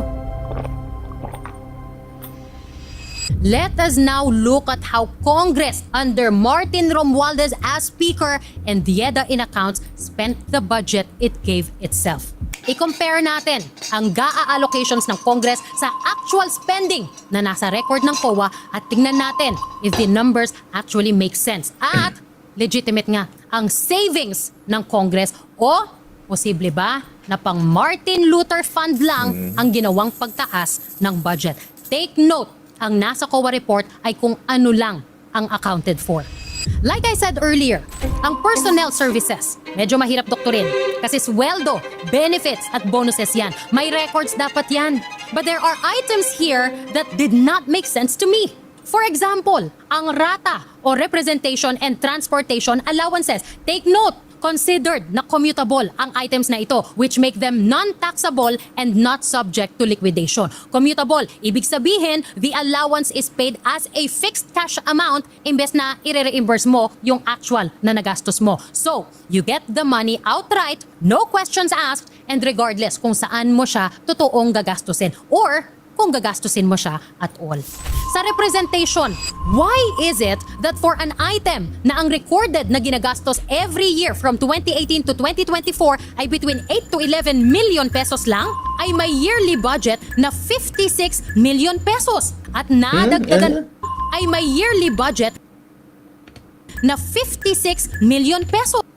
So 8 million, 11 million yung pinakamataas lang na nagagastos nila. Pero umabot sa 50 million. Tapos 62 million pa. At nadagdagan pa ng 6 million pesos in 2025. Ganyan din pagdating sa transportation. Exactly 56.5 million pesos every year from 2018 to 2024 ang nilalagay na budget sa GAA. Pero hindi pa umabot ng 10 million pesos ang nagastos sa item na ito sa COA records. Tapos, dinagdagan ng 6.28 million pesos in 2025. Sa dalawang item na yan pa... Kaya ang dami nagalit talaga noong 2025 na eh. Sobrang Sobrang karapalan na. Lang, nasa 80 to 100 million pesos na ang diferensya at pwedeng inilagay na lang sa budget sa pagpapatayo ng classrooms o sa pagpapalakas ng kapasidad ng PGH. But no, mas mahalaga na may wiggle room si Martin Romualdez. Napunta ba ang pondo sa items na yan o pang Martin Luther Fund? Pero ang pinakamalaking kalokohan na pinondohan sa ilalim ng personnel services sa ilalim ng mag-asawang Romualdez ay ang terminal leave. What is terminal leave? Yan yung cash value ng mga unused vacation and sick leave credits ng mga empleyado na pwede nilang makuha when they leave their job, whether through retirement, resignation, end of term, o kapag namatay sila. In 2016, presidential election year, ang Congress ni Pinoy naglagay ng budget dyan na 177.35 million pesos. At dahil election year yan, asahan natin na magkakaroon ng pagbabago sa komposisyon ng mga empleyado. May mga staff na lumilipat sa opisina ng ibang congressman kapag end of term o natalo ang principal nila at mayroon namang nagre-retire sa government service. Yung mga natanggal o yung hindi nagpatuloy sa government service pwedeng makatanggap ng terminal leave benefit. 34.46 million pesos ang nagastos dyan in 2016.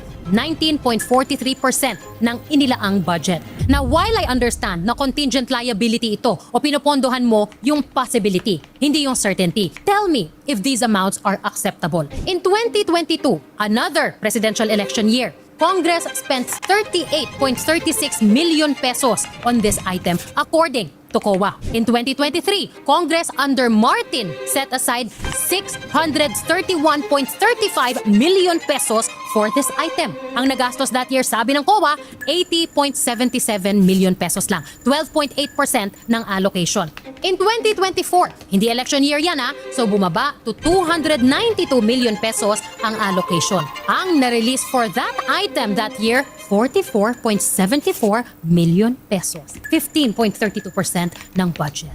Ilang tao kaya yan? At ilang vacation at sick leave ang hindi na-avail before para umabot ng 45 million pesos ang na-release dyan? Interesting. Anyway, in 2025, midterm election, nagdagdag ng 832.12 million pesos sa item na yan para sa tumataginting na 1.12 billion pesos. Were they expecting na malalagasan sila ng malala sa Congress dahil subadsad ang trust rating nila pagkatapos ng nakakaumay na Quadcom hearings at backlash sa coercion daw sa pagpapapirma sa impeachment complaint against Sarah? How many people did they expect to lose? And why did they add 278.67 million pesos more sa terminal leave for 2026? Hindi naman yan election year. So ang budget nila for terminal leave this year is the highest ever, 1.4 billion pesos, bringing the total budget for personnel services from 7.27 billion pesos to 8.12 billion pesos, the highest ever in the history of Congress. Tell me, is Martin Romualdez just being unfairly accused of being a corruption mastermind? Biktima ba talaga siya o buwakaw? Hindi ba talaga niya kontrolado ang mga importanteng committee sa Kongreso when he was speaker, including the one headed by his wife? Sasabihin niya, ito na siguro yung worth 300 million pesos. Nung mga mapapanghe na fanay ni Martin, hindi naman na si Martin ang speaker in 2026. Huwag lang tayong mag-focus dun sa mga galit ng DDS. Isama din natin yung mga tao na dating-dati pang nagtatrabaho sa gobyerno. Si Romualdez, 3 taon pa lang yan dito as House Speaker. Diba? Well. Guess who still sits as Senior Vice Chair of the Accounts Committee? Yeda Marie Romualdez. Believe me, and I assure you that the Speaker, Martin Romualdez, and I will always be behind you and we will continue to support your leads. At kaninong mga tao ang nagpapatakbo ng committee na yan? According to my sources in Congress, people from the Tingog Party List of Yeda Romualdez. Salang ang among tumong, ang maminaw ug mo serbisyo para sa inyo. Chika nga sa akin hinaharang sa accounts yung changes na gusto ni Speaker Bogie D. Tapos, iniipit sa FLR issue. Hindi naman siya ang may paandar niyan. Kaya ba tinathreaten ninyo ng coup? Bakit? Ayaw nyo kasi hindi siya gigil sa impeachment ni Sara. Ayaw ninyo kasi hindi nakakalusot yung mga gusto ninyong investigation katulad na lang ng sa Dolomite Beach. Ayaw sakyan yung pamumulitika ninyo dyan kaya hindi kayo makapaldo. Dahil nga sa kanya kaya tumaas kahit konti ang trust rating ng Congress. Tapos gusto ninyong palitan? Batukin ko kaya kayo dyan ng mga arinola. Personnel services pa lang yan Wala pa tayo sa capital outlay. And I think there should be a separate episode on that. But for now, let's go to the more controversial MOOE. And I suggest, lahat kayo na nag-aabang Ba't ang tagal nung kaila, yung mga bossing? Yung kaila, kaila Kristan, kaila Falsis. Bibigay na script sa inyo para ipagtanggol si Martin Romualdez pagkatapos ng episode na ito. Do your own research because I came with official documents from COA. I came with receipts.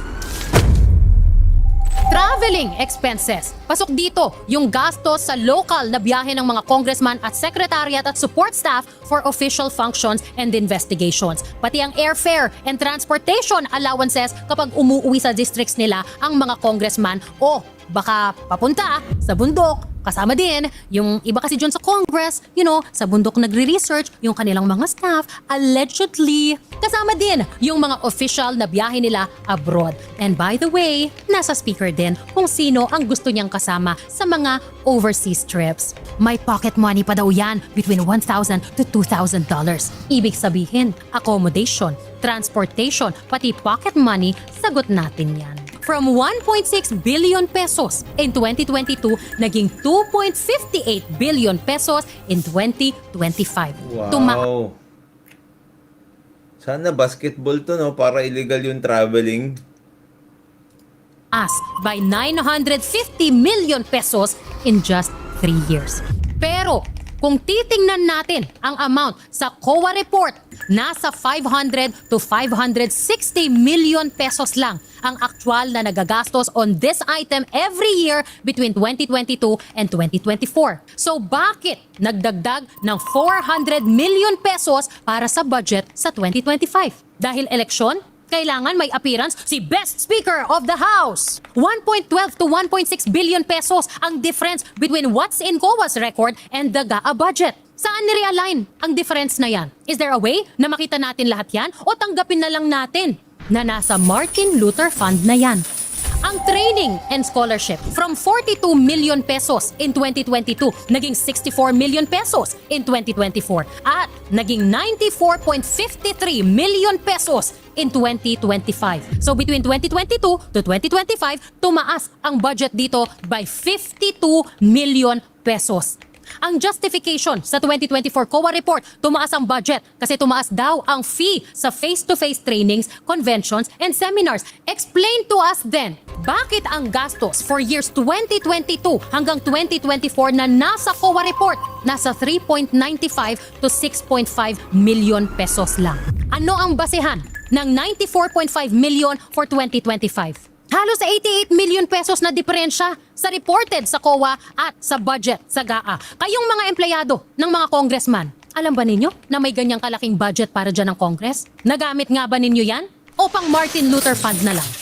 Supplies and materials. Kayo dyan sa opisina ng mga congressman. Ilang beses kayo nagpaluwal ng sarili ninyong pera para sa bond paper, sa tape o kahit sa ballpen. Alam ba ninyo na from 524.77 million pesos in 2022, naging 1.34 billion pesos ang budget para sa supplies and materials in 2025? Pero ang ginastos dyan sa 2024, 84.79 million pesos lang of the 939.87 million peso budget that year. Tapos nagdagdag ng 400 million pesos for 2025? Sabihin na nating umabot sa 120 million pesos ang gastos sa 2025 kasi hindi pa natin alam dahil wala pang COA report. Pero ilagay na natin sa 120 million.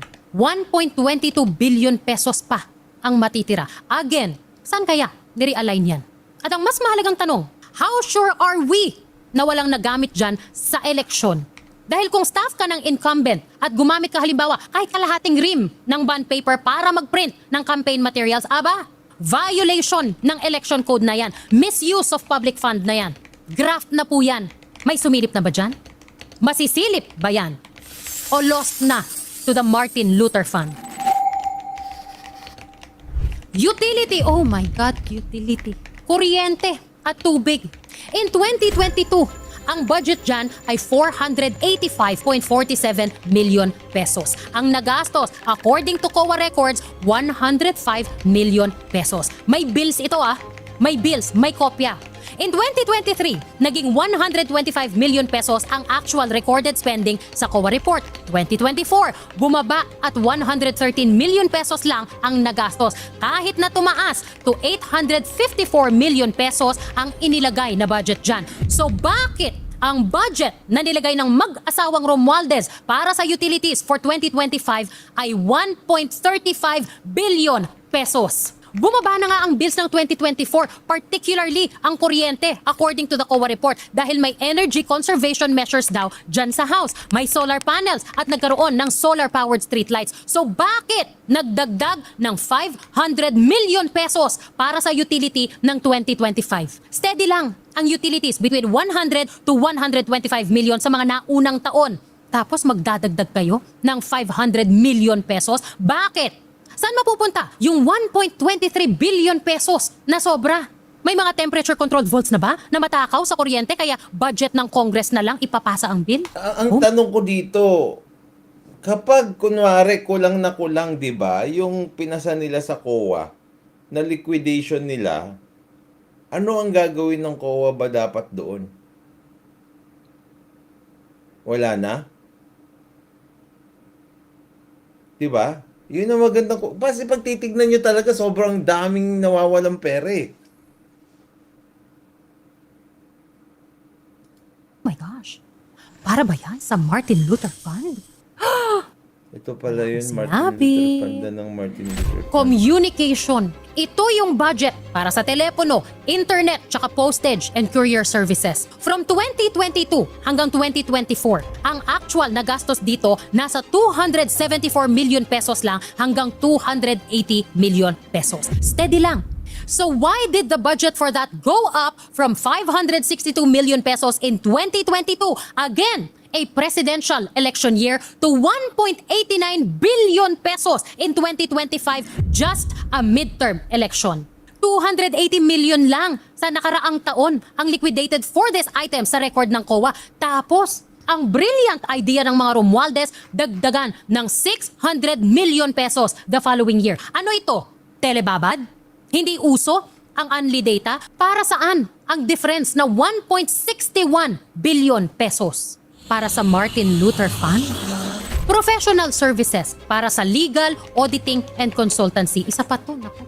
Ang bulk niyan nasa consultancy services para tumulong sa pag-draft ng mga bills at mag-research. 5.9 billion pesos ang budget in 2025. Mas mataas ng 800 million pesos compared sa 2024. Between 2022 hanggang 2025, tumaas ang budget dyan by 976.74 million pesos. Consultancy ha? Sana auditing staff ang kinuha ninyo para tumino kayong lahat dyan.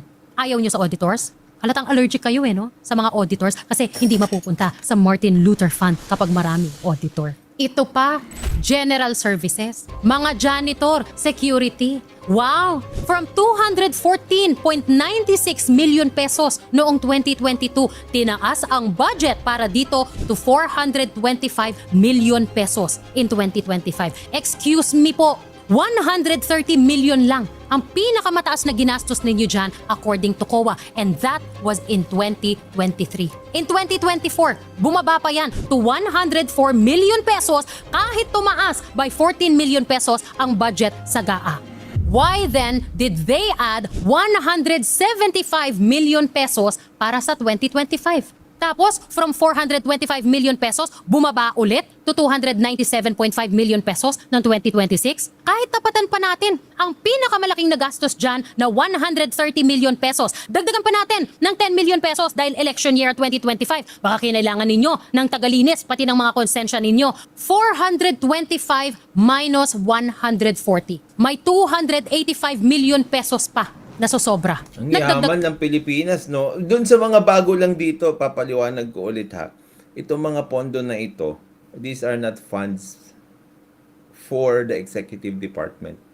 these are funds for the legislative department. Ibig sabihin, itong pondo na ito ay yung mga pondo na inallocate ng House of Representatives at ng senators sa kanila para sa budget nila, para sa pagpapatakbo ng kanilang opisina. Okay? So, pag titignan nyo, yan kung saan galing lahat to mga to. Tuloy natin. Ba kayo ng security? Nagdagdag ba kayo ng janitorial staff? 'Di ba? Nabawasan pa nga ang trabaho nila dahil pinagbawal na mag-collect sila ng basura from the offices ng congressman. Magkano po ang sweldo ninyo dyan, mga janitor, mga security sa kongreso? Alam ko po, naka-agency kayo. Pero mga ma'am, mga sir, kayang-kaya hong doblehin ang sweldo ninyo dyan dahil may budget for it. Naramdaman nyo po ba yon? Sana man lang po, naambunan kayo ng budget na yan. Kasi meron pala siyang iyak dito eh. po, may pera. Ginamit yung item ninyo para pakapalin ang budget ng Congress. Pati item ninyo, ginamit. Naramdaman nyo po ba? Imagine how much your lives could change kung sa inyo talaga napunta ang budget na yan. Oo nga, no?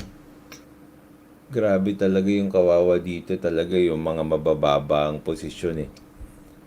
Sila yung talagang honest dun sa trinatrabaho nila pero hindi honest yung pay na nakukuha nila. Kung ako po sa inyo, mag-iiwan po ako ng patay na daga sa vent ng mga swapang dyan kasi buwisit talaga sila. Pati janitor, security, kinukupitan pa. Grabe na nga yung trabaho ng mga tao na yan. Tapos, todo effort para maging relatable, may pa sila sa stage dyan.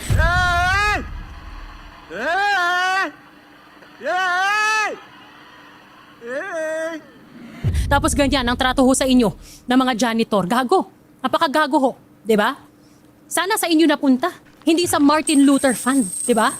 Repairs and ito yung worth 300 million. maintenance from 611 million pesos in 2022, naging 975 million pesos ang budget sa 2025. Ang ginastos ng House dito in previous years, hindi man tumaas sa 21 million pesos. In fact, in 2024, nasa 13.22 million pesos lang. Kahit gawin pa nating 30 million pesos Anong pasihan kaya nila dito sa pondo nila na ito kung ang nagagastos nila ay ganyan lang? Para saan ang sobrang 945 million pesos? Manipis na ba? 1 billion, no? God. Tapos mayaman na yan si Martin Romualdez, ha? Sinasabi niyo hindi na magnanakaw. Ang Martin Luther Fund? Kailangan nyo pa ng pera? Other maintenance and operating expenses, OMOE. Umpisan natin sa advertising and promotions or marketing expenses. Ang tanong, di ba may reporter ang bawat major publication and network na assigned sa Congress? Bawat congressman din may sariling media staff. So bakit tumaas ang budget for advertising and promotion from 28.6 million in 2022 kahit 205,000 pesos lang ang nagastos that year according to COA to 31.46 million pesos in 2023 tapos tumalon ng 531 million pesos in 2024 hanggang sa naging 639 million pesos in 2025 kahit 9 million lang ang ginastos in 2024. Pambayad sa trolls. Hindi ba kasali sa advertising yun, yung pambayad sa trolls? So between two election years, 2022 at 2025, tumaas ang budget for advertising and promotions by 611.38 million pesos. May kakompetensya ba ang Congress sa exposure at kinailangan nilang itaas ang budget for this? Again, magkano kaya dito ang ginamit sa eleksyon? Ganun. Grabe, no? Mga kabatas natin, this is equally important doon sa flood control projects. Sana matotal ito, no? Baka pangit ang image ninyo dyan at kailangan ninyo ng malaking budget to promote yourselves? Napaka self-serving naman. GGSS? FOMO? Or, dyan ba pumasok ang troll farm na di umano ay funded by Congress and trained sa batasan mismo? Or, pang Martin Luther Fund? Printing and publication, 6.3 million pesos lang ang liquidated sa budget na 131 million pesos noong Bakit 2024. pumapayag? Ito kasi mga kabatas natin, Siyempre, tinanong ko na naman si Lexitary. Ano ang pwedeng gawin kapag kunwari, yung rini-report na pera, magkaiba doon? Di ba?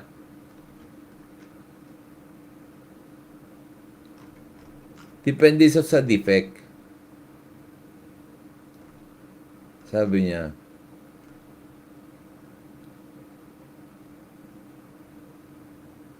Yung fiscal autonomy kasi nila, limited. Hindi katulad ng fiscal autonomy nung judiciary na pinag-usapan natin kanina. Yung fiscal autonomy nila, yung automatic release lang ng budget nila.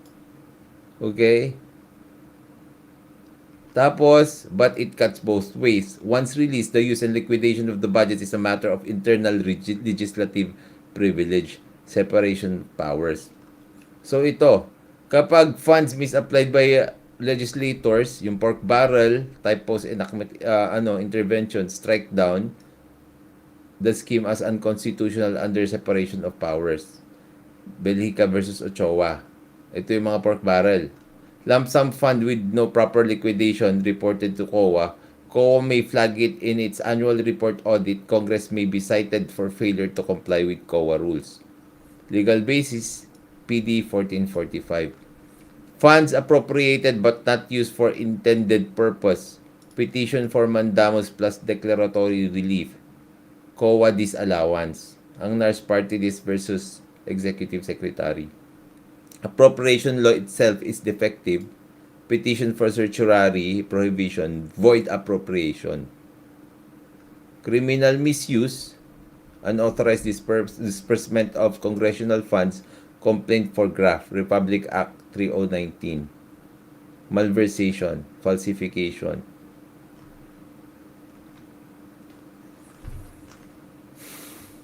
Malaki talaga ang mga kabatas natin. Malaki talaga ang role ng Commission on Audit. Tapos, pwede rin magkaso ang citizens. Ito, kapag complete na liquidation, kasi ang hindi liniliquidate, billions per year. If Congress simply refuses to liquidate at all, ito, parang yung ginagawa nila dito. If Congress refuses to liquidate at all, barrier, no penalty for non-liquidation as a body. The Constitution does not require Congress to liquidate the way an executive agency does. It only requires COA to audit. Yun ang problema natin. Ito, this is the real problem that we have right now. Kasi non-liquidation yung linalabas dito eh. Yung pinalabas ni CJ Hero dito, non-liquidation. No penalty for non-liquidation as a body. Kasi pag titignan nyo dito, may nangyari sa pera. Misapplied by individual legislators. Diba? Ibig sabihin, alam natin na may ginamit yung pera kung saan. Diba? Ito naman yung lump sum fund. Okay? Ito naman, funds din, appropriated, pero hindi ginamit sa intended purpose. So, makikita nyo yung takbo ng pera. Makikita nyo yung takbo ng pera dito. Pero, ang malaking loophole na kanilang inaabuso ay ito. Non-liquidation as a body. The Constitution does not require Congress to liquidate the way an executive agency does. It only requires COA to audit. Yun yung barrier. Pag titignan nyo kasi dito, di ba? Pinapakita niya ni CJ Hero yung nagastos nila as a body. Tapos kung ano, yung liquidated lang. Tapos yung mga iba, they refuse to audit. Ito, COA can disallow individual expenditures but cannot dissolve a legislative budget. Kung yung individual expenditures identified, pwedeng i-disallow yan. Pero pag yung budget, binibigay nila sa kanila ng bultuhan at lumulobo ng ganyang kalaki, hindi pwedeng pigilan ng COA na magkaroon ng budget yung legislative body. Congress controls its own rules. Belhica struck down post-enactment legislative intervention by individual members, but the House as an institution controls over its internal appropriations. Hindi nga pwede, sabi dito, hindi nga pwede kontrolin ng House of Representatives o kaya ng Senate yung executive department, yung budget ng executive department, post-enactment control, wala. Pero syempre, yung budget na binibigay nila sa sarili nila, may control sila dito at internal appropriations ang nangyayari.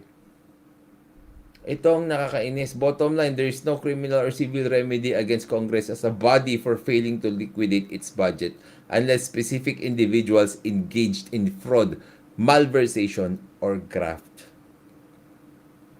Ito ang malaking loophole din dito sa ginagawa nila na dito. We have to identify the individuals involved. Just like itong pag-identify nitong si CJ Hero. Pero kailangan natin mas specify yung mga yan. Dito tayo mawawala. Dito tayo matatalo. So ano yung practical steps? Complaint with COA, request COA's annual audit, petition for mandamos, graft malversation complaint, legislative remedy. Kawawa tayo dito. Tignan nyo kasi, there is failure to liquidate. Pero dinagdagan ng 90 million pesos. Kaya naging 221 million pesos. Kahit ilagay pa natin yan kunwari sa 20 million pesos, saan binalak dalhin ang savings na 200 million pesos? Look at Savings this. nga. The Congress fails to liquidate as a body.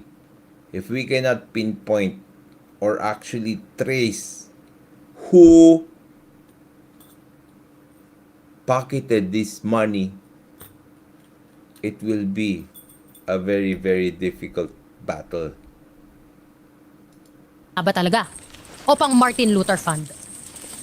Membership dues and contributions to organizations, 4.18 million pesos lang ang pinakamalaking ginastos in recent Yan years. yung liquidated kasi. But from 77.2 million in 2022, ginawang 130 million pesos in 2025. Para saan ang 125? That's the 130, yung 125 million na yun, that's the one that they failed to liquidate as a body. Yun yung mahirap habulin. Million pesos na allowance. I hope I did not bore you with all those details, but I need you to feel the anger na nararamdaman ko going through all the reports and making sense of all the bullshit and all the lies they have been forcing down our throats for years. We have to fix this. We have to check this. Pero I bet hindi nila i-check yan. Hindi nila ayusan yan. So, well, C4GG. This is another, another battle, another advocacy that we have to take. Martin Romualdez is an honest person and that he loves us. That Yeda Marie Romualdez is clean and that the country needs Tingog Party List. No, they need us for themselves. And if you are still not convinced that they fucked us over, I have 3 more things to add. Everything I have presented so far are budget items that kept going up in the GAA even though actual liquidated spending according to COA records show consistent underspending. Only 3 items in the budget of Congress had a GAA allocation that is lower than the actual spending. At ang pera para sa 3 items na yan go directly to the congressmen and all are liquidated only by certification. Representation expenses, which cover any public and official appearances of the holy ones that they make as part of their job. This rose from 395.44 million pesos in 2022 to 515.6 million pesos in 2025. Ang ginastos nila dito ay sumobra sa budget by 77 million pesos in 2022 and by 68.85 million pesos in 2023. The other one is the OMOE or Other Maintenance and Operating Expenses. Pasok din dito ang other expenses incurred by oversight committees for various undertakings katulad ng meetings, ocular inspections, and other operating expenses necessary in the exercise of its mandate. Expenses sa committee and office meetings, mga party caucus, plenary sessions, at kapag may bumibisita ng mga foreign dignitary. This is a really good research din, no? Kudos to Pgmn for doing this. Kudos sa inyo. Kay CJ Hero din, kudos sa iyo for doing this. This is completely separate, of course, doon sa extortion at saka doon sa instigation, kung ano man yon. Okay? Pero, this is very alarming.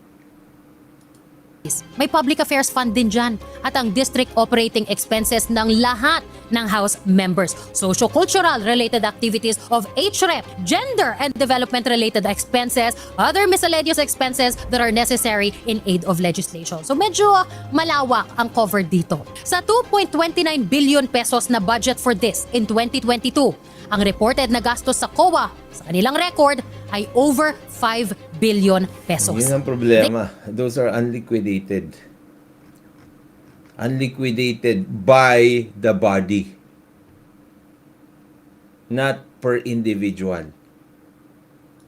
They kept the budget for it at 2.9 billion pesos in 2023, but they actually spent over 6 billion pesos. I wonder how much they spent sa item na ito in 2025 dahil tinaas nila ang budget. hirap nating habulin ito. This is worse, okay? You know why? You know why this is worse than the corruption in the executive department? Because the corruption here that's happening, wala tayong remedy na magagawa. Because the liquidation is, the failure to liquidate is done as a body. And according to law, there is no penalty for non-liquidation as a body. We have to trace individually yung mga tao na involved dyan. At kung magtatakipan sila, kaya nilang gawin yun. Budget to 4.32 billion pesos. Saan exactly ginastos ang mga ito? Hindi natin malalaman. Wala namang resibo eh. And the other one Dapat ayusin ito. is the confidential, intelligence, and extraordinary expenses. EME. Ito po covers expenses for meetings, seminars, and conferences. Yung official entertainment, di ko alam kung ano yon. Public relations, educational, athletic, and cultural activities, contributions to civic or charitable institutions, membership in government associations, membership in national professional organizations duly accredited by the PRC. Madami ito. Membership pa sa IBP, subscription to professional journals as if naman binabasa nila pati mga informative magazines, library books, mga materials, office equipment and supplies, and other similar expenses not supported by the regular budget allocation. The budget for this in 2022 was 1.467 billion pesos. Ang ginastos, 4.98 billion pesos. A difference of 3.51 billion pesos. In 2023, naging 1.6 billion pesos ang budget. Pero ang ginastos, 4.96 billion pesos. A difference of 3.36 billion pesos. And in 2024, a budget of 1.7 billion pesos. Pero ang ginastos, 5.4 billion pesos. A difference of 3.7 billion pesos. Bakit kaya nilang The budget gumastos na remained the ganyan? same in 2025 but went down by ang liit ng kanilang allocations. 266.47 million pesos this year. Kung babalikan natin ang kopya ng Nahuli MOOE kasi sila ng 2026 eh. Kaya ganyan sila. Nahuli sila ng 2026. budget ng bawat congressman, mabilis lang pong maubos yan. Madali lang for them na i-liquidate yan. Kulang pa nga yan para sa totoong gastos nila sa districts pa lang. Kung matino ang congressman ha. So yung pagpalag, Supreme Court your move pag ganun, attorney. Hindi mo talaga naiintindihan ang role ng Supreme Court, no? Art of Z. Ito, kung walang batas na magpaparusa sa kanila dahil sila yung gumagawa ng batas, anong gagawin ng Supreme Court? Ang malaking problema dito, yung sistema nila mali. Yung batas na ginawa nila para sa sarili nila, butas. Kahit mag-file ka ng kaso sa Supreme Court, nakalagay nga dito, di ba? No penalty for non-liquidation as a body. So kahit dalhin mo sa Supreme Court yan, wala magagawa ang Supreme Court.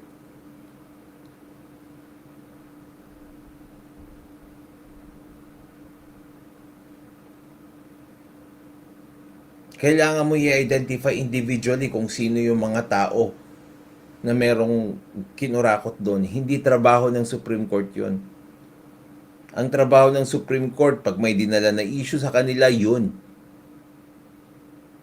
They will decide on that.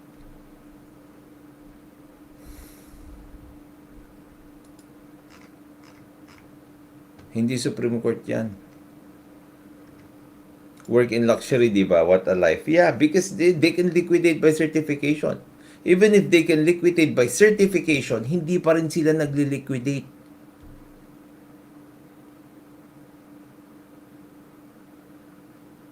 Sabi ni sui generis taxpayer suit na attorney, it's a long shot pero possible naman. Pero we have to identify individuals. Yun yung kailangan natin gawin. We can do taxpayer suit. Pero ito yung non-liquidation nila yung kailangan nating habulin. Yun yung mas malaki. Tapos, ang pinaka-importanting gawin nila dito dapat is to fix the system so that in Congress, there will be proper liquidation, proper reporting, accountability, and transparency. Because in Congress, there really is no transparency and accountability. Isipin nyo, liquidation by certification na nga, hindi pa sila nagli-liquidate.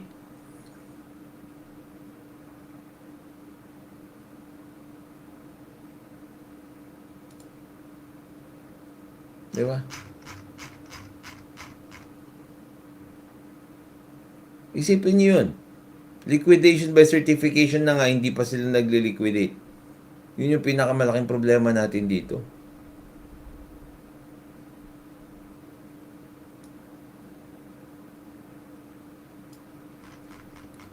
Nakalagay naman dito, no? We can actually petition for mandamus, declaratory relief. Iba-iba eh. Funds misapplied by individual legislators. Iba. Unconstitutional siya. Diba? Lump sum fund with no proper liquidation reported to COA. Iba rin ito. Report mo sa COA pero walang proper liquidation. Ipa-flag ng COA. Funds appropriated but not used for their intended purpose. Iba din. Ibig sabihin, ginamit nila sa iba. Petition for mandamus. Appropriation law itself is defective. Petition for certiorari prohibition. Ito siguro pwede nating... Pero mahirap. Anyway, pagsubukan natin pag-isipan. Criminal misuse, syempre yan yung graft. Individual din yan. Pero ito yung malaking problema natin dito. No penalty for non-liquidation as a body. Because the Constitution does not require Congress to liquidate the way an executive agency does. It only requires COA to audit. So sinabi dito, hindi naman sila kailangan mag-liquidate. Kaya nga liquidation by certification lang yung ginagawa nila. Mag-o-audit lang yung COA. Pero there's no requirement for liquidation.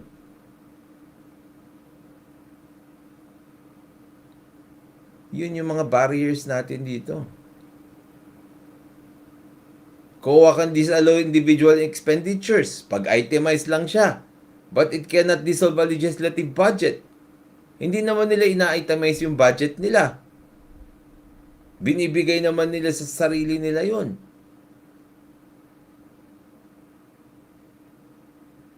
Lump sum, lump sum. Congress controls its own rules. The House as an institution retains control over its internal appropriations.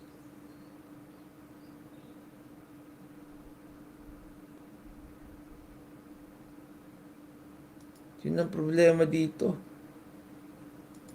Sa request ng COA na i-liquidate ang gastos sa MOOE via official receipts and documentation instead of just certification, ang may problema dyan ay yung nasa leader. Documentation, in-date ang gasto ang congressman ha. So yung pagpalag sa request ng COA na i-liquidate ang gastos sa MOOE via official receipts and documentation instead of just certification, ang may problema dyan ay yung nasa leadership.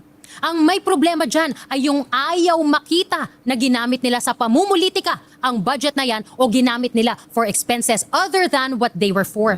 Ang papalag dyan pero yun pang ay yung... isa pang problema dito tulad nga ng sinabi ko. That is for those reported and liquidated. But even if liquidated, they were liquidated in the wrong manner. Certification lang. Pero paano yung mga non-liquidated na pera ng body as a whole? Nagmamalabis sa paggamit ng budget na yan. Hindi pa nga natin nasilip ang totoong napuntahan ng capital outlay. Magkano ginastos sa renovation ng Romualdez Hall? Magkano ang ginastos nung pinalitan yung damo sa helipad? Magkano ginastos sa pagsasaayos ng Mitra Hall, ng Women's Legislators Room, ng hall entrances? Hindi pa nga natin nasisilip yung mga kontrata, yung bidding para sa mga yan. Yung Senate din may bagong building, di ba?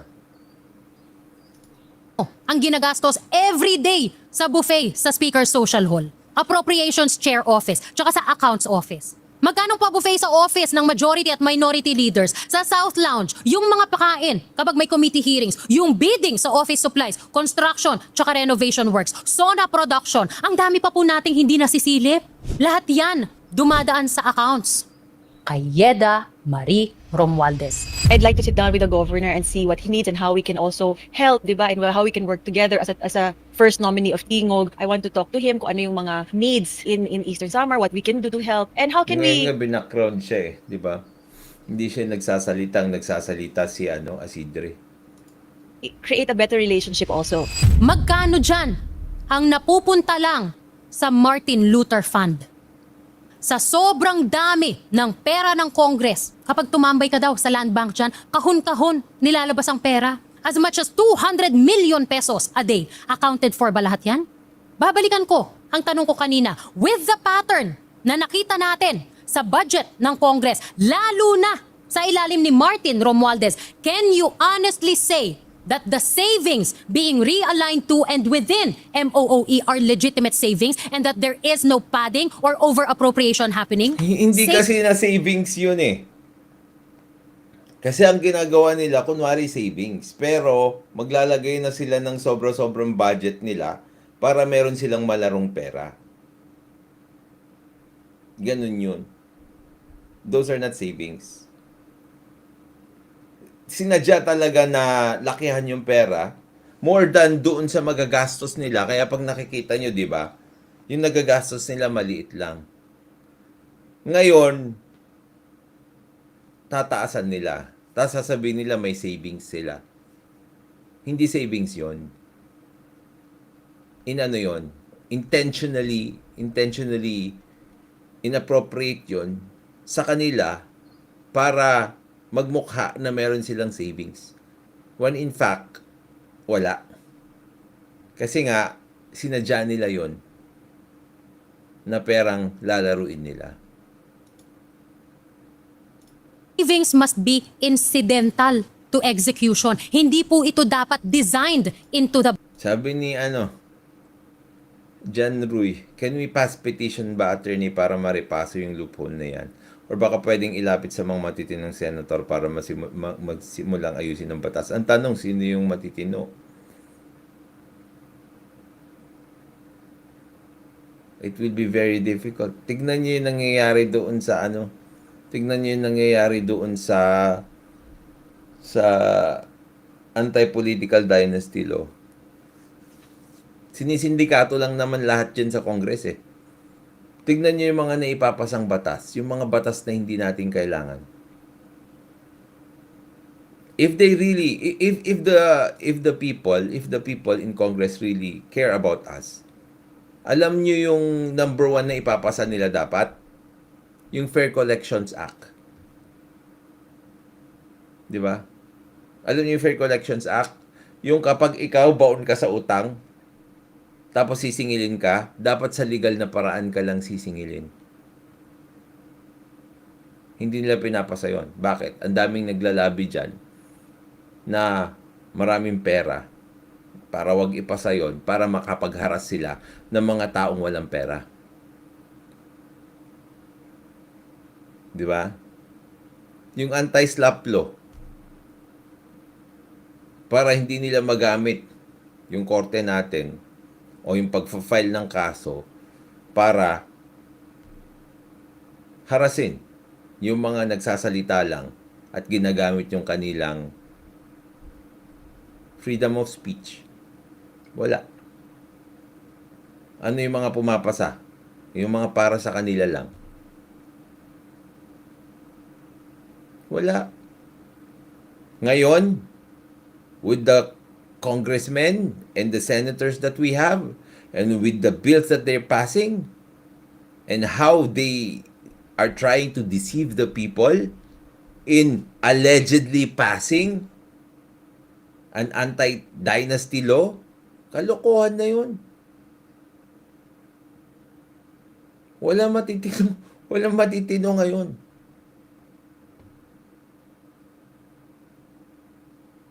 We need a really good leader who can make people accountable. Yung isang may political will na pwedeng pumalo sa mga nagkakasala. Tandaan nyo, yung presidency sa 2028, it will be very important. You know why? The president is the most influential person. Kung maayos yung mai-elect sa 2028, maraming mapapanagot, maraming makukulong, maraming magbabago. Yung 6 na taon na yon, kung marami kang napakulong doon, kung marami kang naipakita na bad example, magkakaroon ng reform. Maraming magbabago ang direksyon.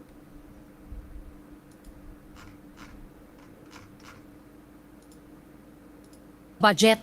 Ang dami na nga ninyong perks eh. Hindi pa enough? Samantalang yung mga tatay ng mahihirap na pamilya natatanggalan ng dignidad sa pagpila para sa ayuda sa gasolina, kayo pataas ng pataas ang budget. Kaya alam nyo ngayon kung bakit yung mga senators natin tsaka yung mga congressman natin nandiyan lang sila. Because of how lucrative it is. Dahil ang laki ng pera dyan pa lang. Paano pag nag-tap ka pa dun sa infrastructure projects sa DPWH? Di tiba-tiba ka.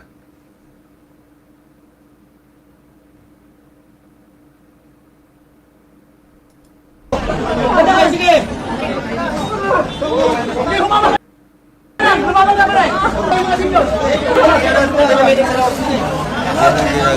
Tapos ang biktima si Martin Romualdez, ang kawawa si Martin Romualdez. Ang inaapi ay si Martin Romualdez. Anong explanation para sa napakataas na allocations pero mababa ang liquidation sa COA? Honest mistake?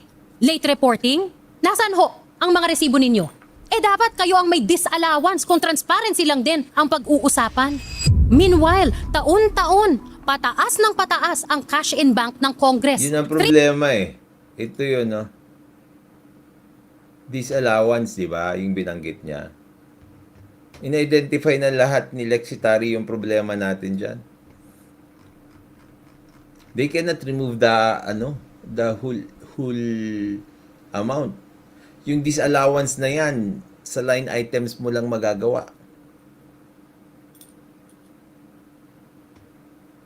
Hindi nga natin alam kung saan nila ginagastos yung pera natin na dapat pondo nila.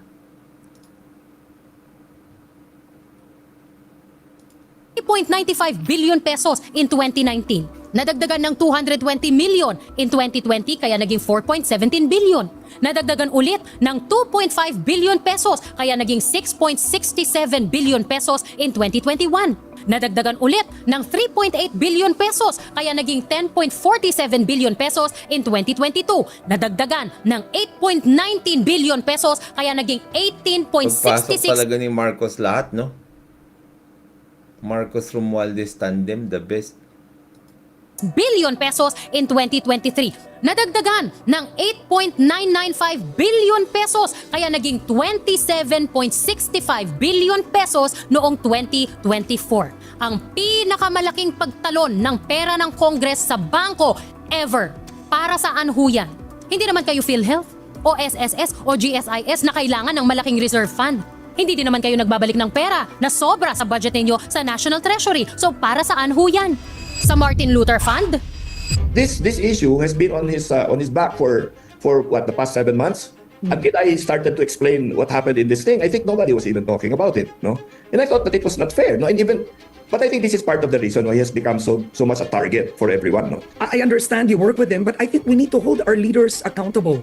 He is the Speaker of the House. Puno likes to sow seeds of deception. The budget emanates from the House. There are talks of ostentatiousness and extreme wealth. I'm sorry I have to bring this up, but to defend the Speaker that he's a victim in all this, it's appalling to the Filipino people. I mean, Congressman, it's very difficult to defend Martin, who was in power, unless he submits his salib. He explains. Stepping aside, I don't think is enough for the Filipino people. I mean, it's not personal to me. I'm not angry at him personally, but as a leader, this is inexcusable. Parang biktima pa siya na ang bait niya. Naniniwala ba kayo na posibleng makasuhan at makulong si Martin Romualdez? Pwede. Kasi bakit nila pinakasuhan si Revilla at pakulong nila? Bakit hindi? Di ba? ICI also, yun lang ang problema kasi sabi nila i-livestream nila, hindi nila livestream. Kawawa yung ICI. Sinabi ko na when I was in Europe, mag-resign na kayo, mga inutil kayo. Naiwan na lang ngayon si former Justice Andy Reyes. I mean, di naman siya makaresign, di ba? Di ba? Technically, that is already inutil. As of July 29, parang 80 plus billion yung hindi na ma-release out of 209 na insertion ng House of Representatives. Kasi mukhang kaduda-duda. Yung iba na-release yun. So meron siyang ginawa. Hindi totoo na wala siyang ginawa. Otherwise, di pinalusot na yun, di ba? Yes, sir. So the fact na alam nyo, mayaman tayo because we are the people of the Philippines. One of the most taxed. We are taxed like a first world. Pag pupunta ka sa first world countries, makikita mo kung gaano kaganda yung mga nare-receive nung mga yon na government services. Gaano kaganda yung kanilang mga infrastructure. We are a third world country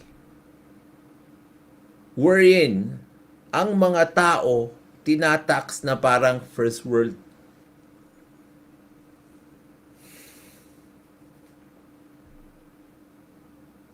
Tapos dyan napupunta yung pera kasi natin.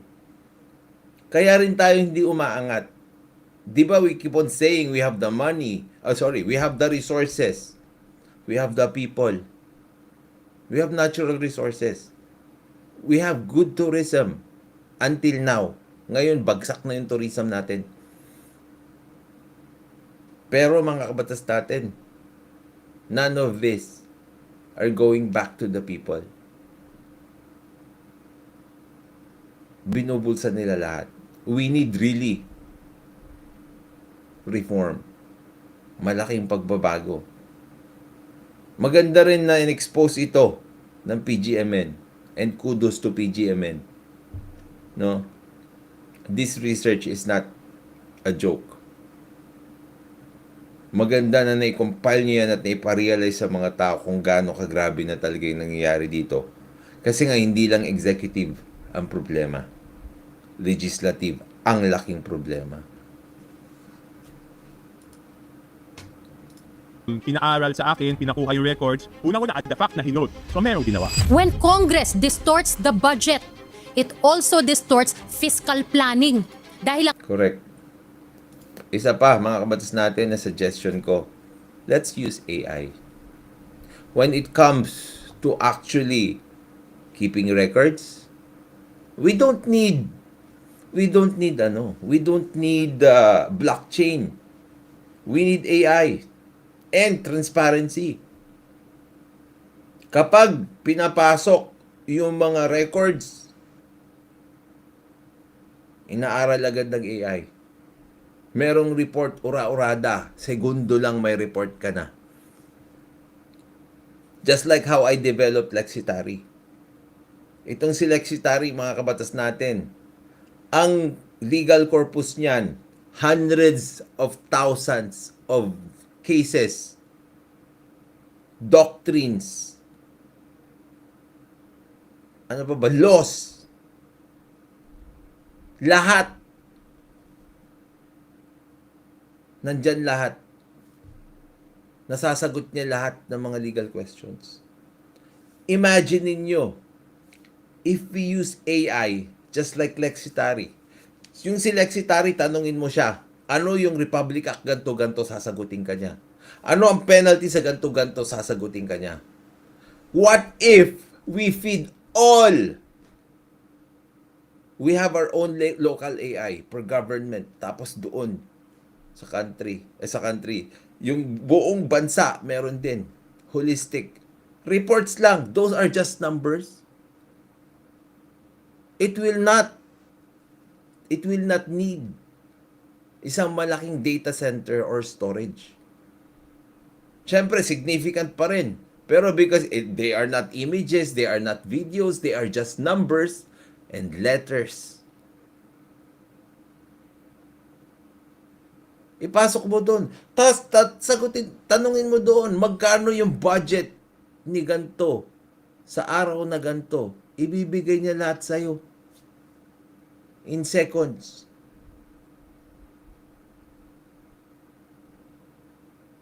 Pero nakikita ko ang paggamit nila ng AI ngayon dito sa gobyerno natin, kalokohan din eh.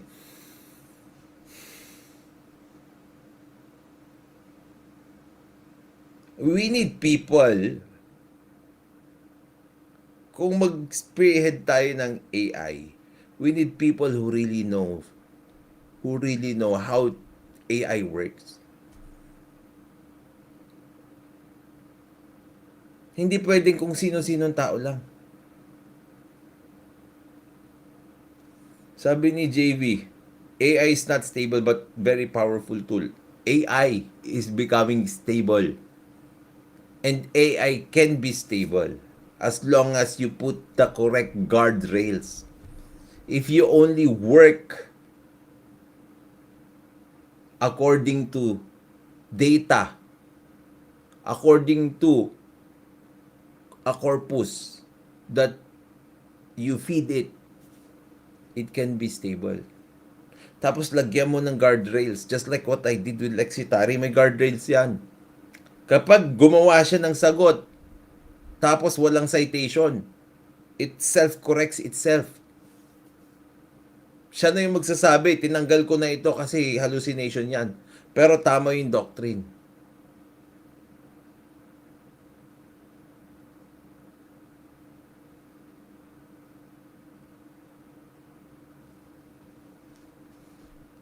Senator Aquino proposes, si Bam Aquino, blockchain, the bill, then integrate with AI for easier access. We don't need blockchain. Blockchain is very expensive. We don't control blockchain. That's the problem there. If Bitcoin will die, kasi wala nang magmimina. Kasi yung mga nagmimina na yan, sila yung nagsusulat dun sa blockchain. Kung wala nang nagmimina at lumabas na lahat ng Bitcoin, paano na magkakaroon ng mga computers na magpapower sa blockchain? Saan na yung mga multiple ledgers na yon na contained doon sa mga nagmamine ng Bitcoin?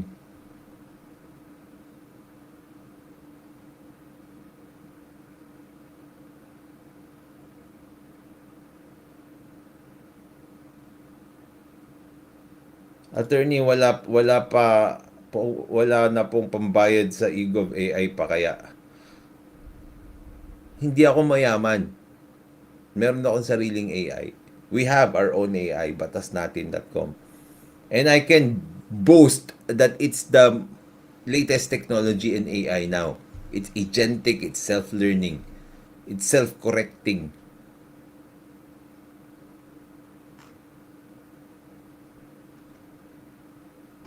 Pag bumagsak yung Bitcoin na yan, blockchain will die.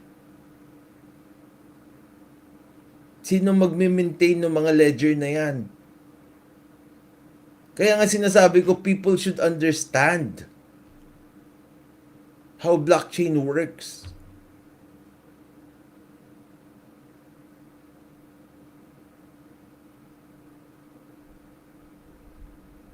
Kapag gilagyan mo ng guardrails yan, tapos pinatakbuhan mo ng AI yan, tapos meron kayong guardrails, subukan nyo ito ha. Well, hindi kasi kayo gumagawa pa ng ano eh. Ganito kasi, parang ako, I develop Lexitary the AI. Meron akong linagay ng mga guardrails. Meron akong linagay na mga rules that are mandatory. Even if I try to violate those rules, sasabihin niya sa akin, hindi pwede yan. You have to have certain access level para may ma-violate na rules. Pero ito, it's about transparency lang naman eh. If we want to be transparent, AI. Every transaction, picturean mo, i-feed mo sa AI. Tapos, ang usapan, you don't even need to keep the copy of the physical papers. Transactions, you submit, feed to AI. I-calculate niya agad yan. Di ba? Hindi ba hackable yung AI? Hackable yung AI. Pero, kahit yung industry standard lang na backup system, meron kang backup na nandun sa server mo, meron kang removable na backup, meron kang cloud na backup, kahit yung tatlong yun lang, tapos yung magiging backup mo doon sa isa, write only. You cannot delete. Write only lang siya. You cannot delete.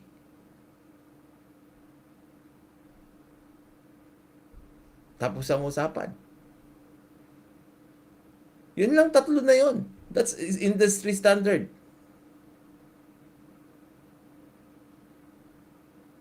That's industry standard. Tatlong backups. Kahit yun lang. Kung gusto mong 5 backup, better. Pero kahit ngayon tatlong na yun eh. As long as you will have one. Read only.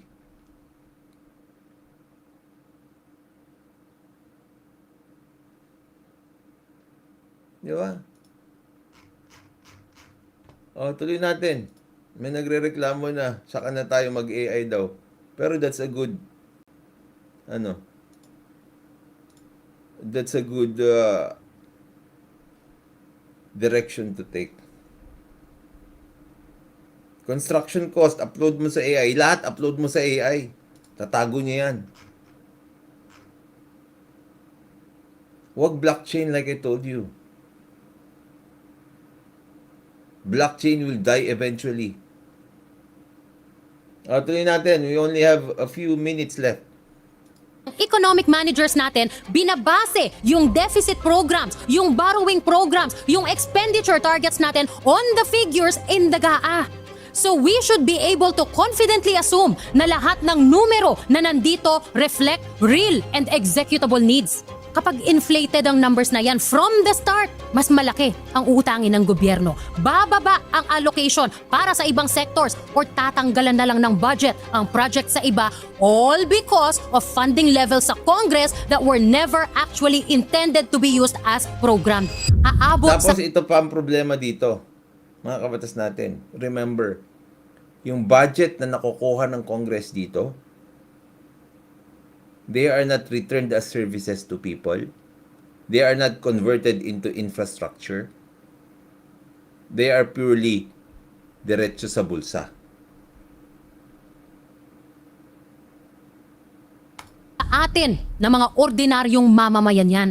Isipin ninyo, dahil gusto nila na may savings sila, ang napapala natin, delayed services. Hindi pantay-pantay na project implementation. Mas masikip na fiscal space para sa mga programa that directly affect our daily lives. Pondo para sa health, pondo para sa edukasyon, infrastructure, pati social protection programs. Tapos ang solusyon ninyo, libreng kuryente sa mahihirap, temporary employment sa tupad, walang... Kinukorap kasi talaga nila lahat yan eh. Alam nyo, mas mura ang AI, sa totoo lang. Kapag gagamitin nyo siyang, pagtago ng data, pag-analyze ng lahat, AI is cheaper. You can build your own local AI. Even if you use cloud AI, actually mura din eh. If you build your own AI, you teach your own AI, if you have the infrastructure, if you have the money for it, it's free. Kuryente lang babayaran mo. Humpay na pila para sa ayuda, kaya may AIX dahil kay speaker, kaya may AKAP dahil kay speaker. Ayuda, ayuda, ayuda, ayuda, punyeta! May namatay na nga, di ba? Bumulagta ang motorcycle taxi rider na ito habang nakapila para sa 5,000 fuel subsidy sa Quezon Memorial Circle kahapon. Sinubukan siyang saklolohan at bigyan ng CPR ng mga kapwa rider. Hanggang sa dumating ang isang medic. Kalaunan, kinumpirma ng Department of Social Welfare and Development na nasawi ang lalaki. Nag-e-enjoy kayong makita na may pumipila para sa ayuda? Kinikilig kayo na dinudumog ng tao ang paayuda ninyo? Ganyan kaliit ang tingin ninyo sa amin. Tapos sasabihin ni Martin, walang kasalanan? Sasabihin, walang alam sa nangyari sa pera? Pero sabi niya, no speaker can personally control every committee. Sige nga, try to throw your wife under the bus. Kasi kung hindi mo magagawa yan, then you cannot make us believe malinis ka sa naging kalokohan sa committee ng best friend mo na si Zaldico. Lalo't bilyon-bilyon din ang unjustified. He will not throw his wife under the bus, for sure. Only the wife was able to throw COMELEC Commissioner Andy Bautista under the bus. Yun lang yun. Tapos si Andy Bautista hindi na rin napauwi. Increases sa budget ninyo sa Congress dahil sa asawa mo. Lahat ng ma-associate sa'yo Sabi ni Rock Prime, maraming horror stories sa local AI like OpenClaw. Yeah, because they don't know what they're doing. If you don't know what you're doing, well, there will be a lot of horror stories. Kung hindi mo alam yung ginagawa mo. Pero pag alam mo yung ginagawa mo, success story ka. lipan ng bilyon-bilyong halaga ng anomalya. Yan ba ang biktima? Yan ba ang hindi mastermind? Sa lagay na yan, buwakaw ka. I wish si Speaker Boji D would be given the freedom to clean up the house and get rid of any lata or influence of Martin Romualdez. He cannot do that. He cannot do that. He's way in too deep also. Merong mga tropahan. Sabi ni Martin sa message niya, matagal na siya sa politika. Madami na siyang nakita at narinig. Madami daw siyang alam. At kung political play daw ito, he will not go quietly and he will not go alone. You think that whole speech was addressed to the Filipino people? No. That speech was a warning to his co-conspirators. I said, sa umpisa ng episode na ito, Tumira nga siya doon sa tumira siya doon sa executive department doon eh. Pero maganda rin yung ginawa nito si CJ Hero ng Pgmn. Tumira siya sa executive department. Binalik niya yung bola sa Congress. Kasi pinakita niya na doon sa Congress, doon sa budget niyo mismo, malaki ang korupsyon. Martin Romualdez should never be speaker again. I don't think that's enough. Sa kung paano nila tayo binabastos, sa kung paano nila pinaglalaruan tayong lahat, Martin Romualdez and everyone in his family and his circle who lied to us and worshiped him like he is God should never be qualified to run for any public office ever again. Agree! Ba't wala sina Falsis dito sa main video? Ang nakita lang natin si Kristan, tsaka si Nico David.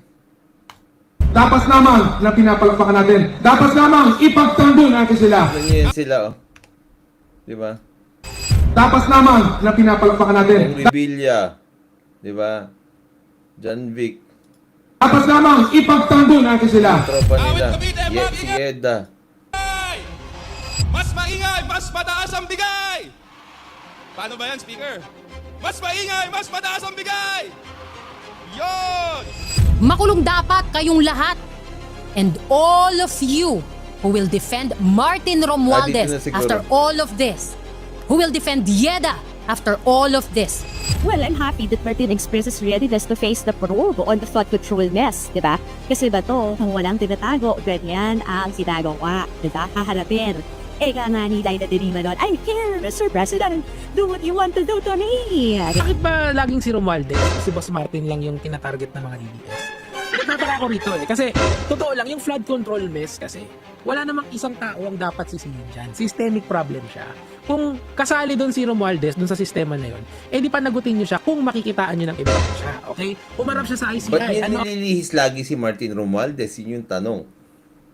Kung kasali siya, bakit hindi siya pwedeng tirahin na mag-isa lang niya kung siya naman yung nandiyan na?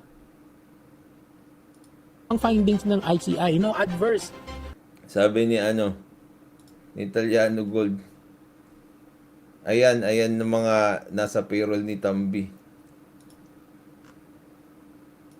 Findings, meaning to say, walang malakas na ebidensya to at least file a complaint against Romualdez.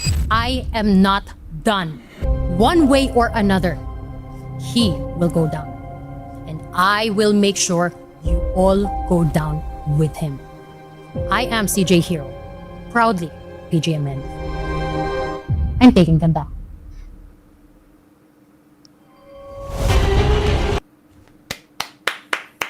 Good! We can sleep na. Wala yung iba, ha? Good job, CJ. CJ Hero. Maganda. Meron naman. The research actually is impeccable. It's good.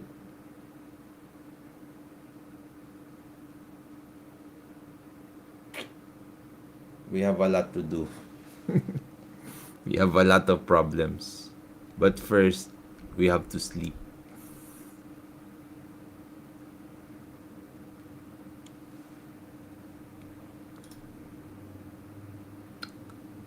Yan. Mga kabatas natin. Maraming salamat sa inyo. At syempre, tulad lagi yung sinasabi, Matulog po tayo na mahimbing. Dahil alam natin na natutulog na mahimbing, siya yung laging panalo. Matulog kayo na mahimbing. Yung laban natin, pang matagalan to. You need good health. You need a healthy brain.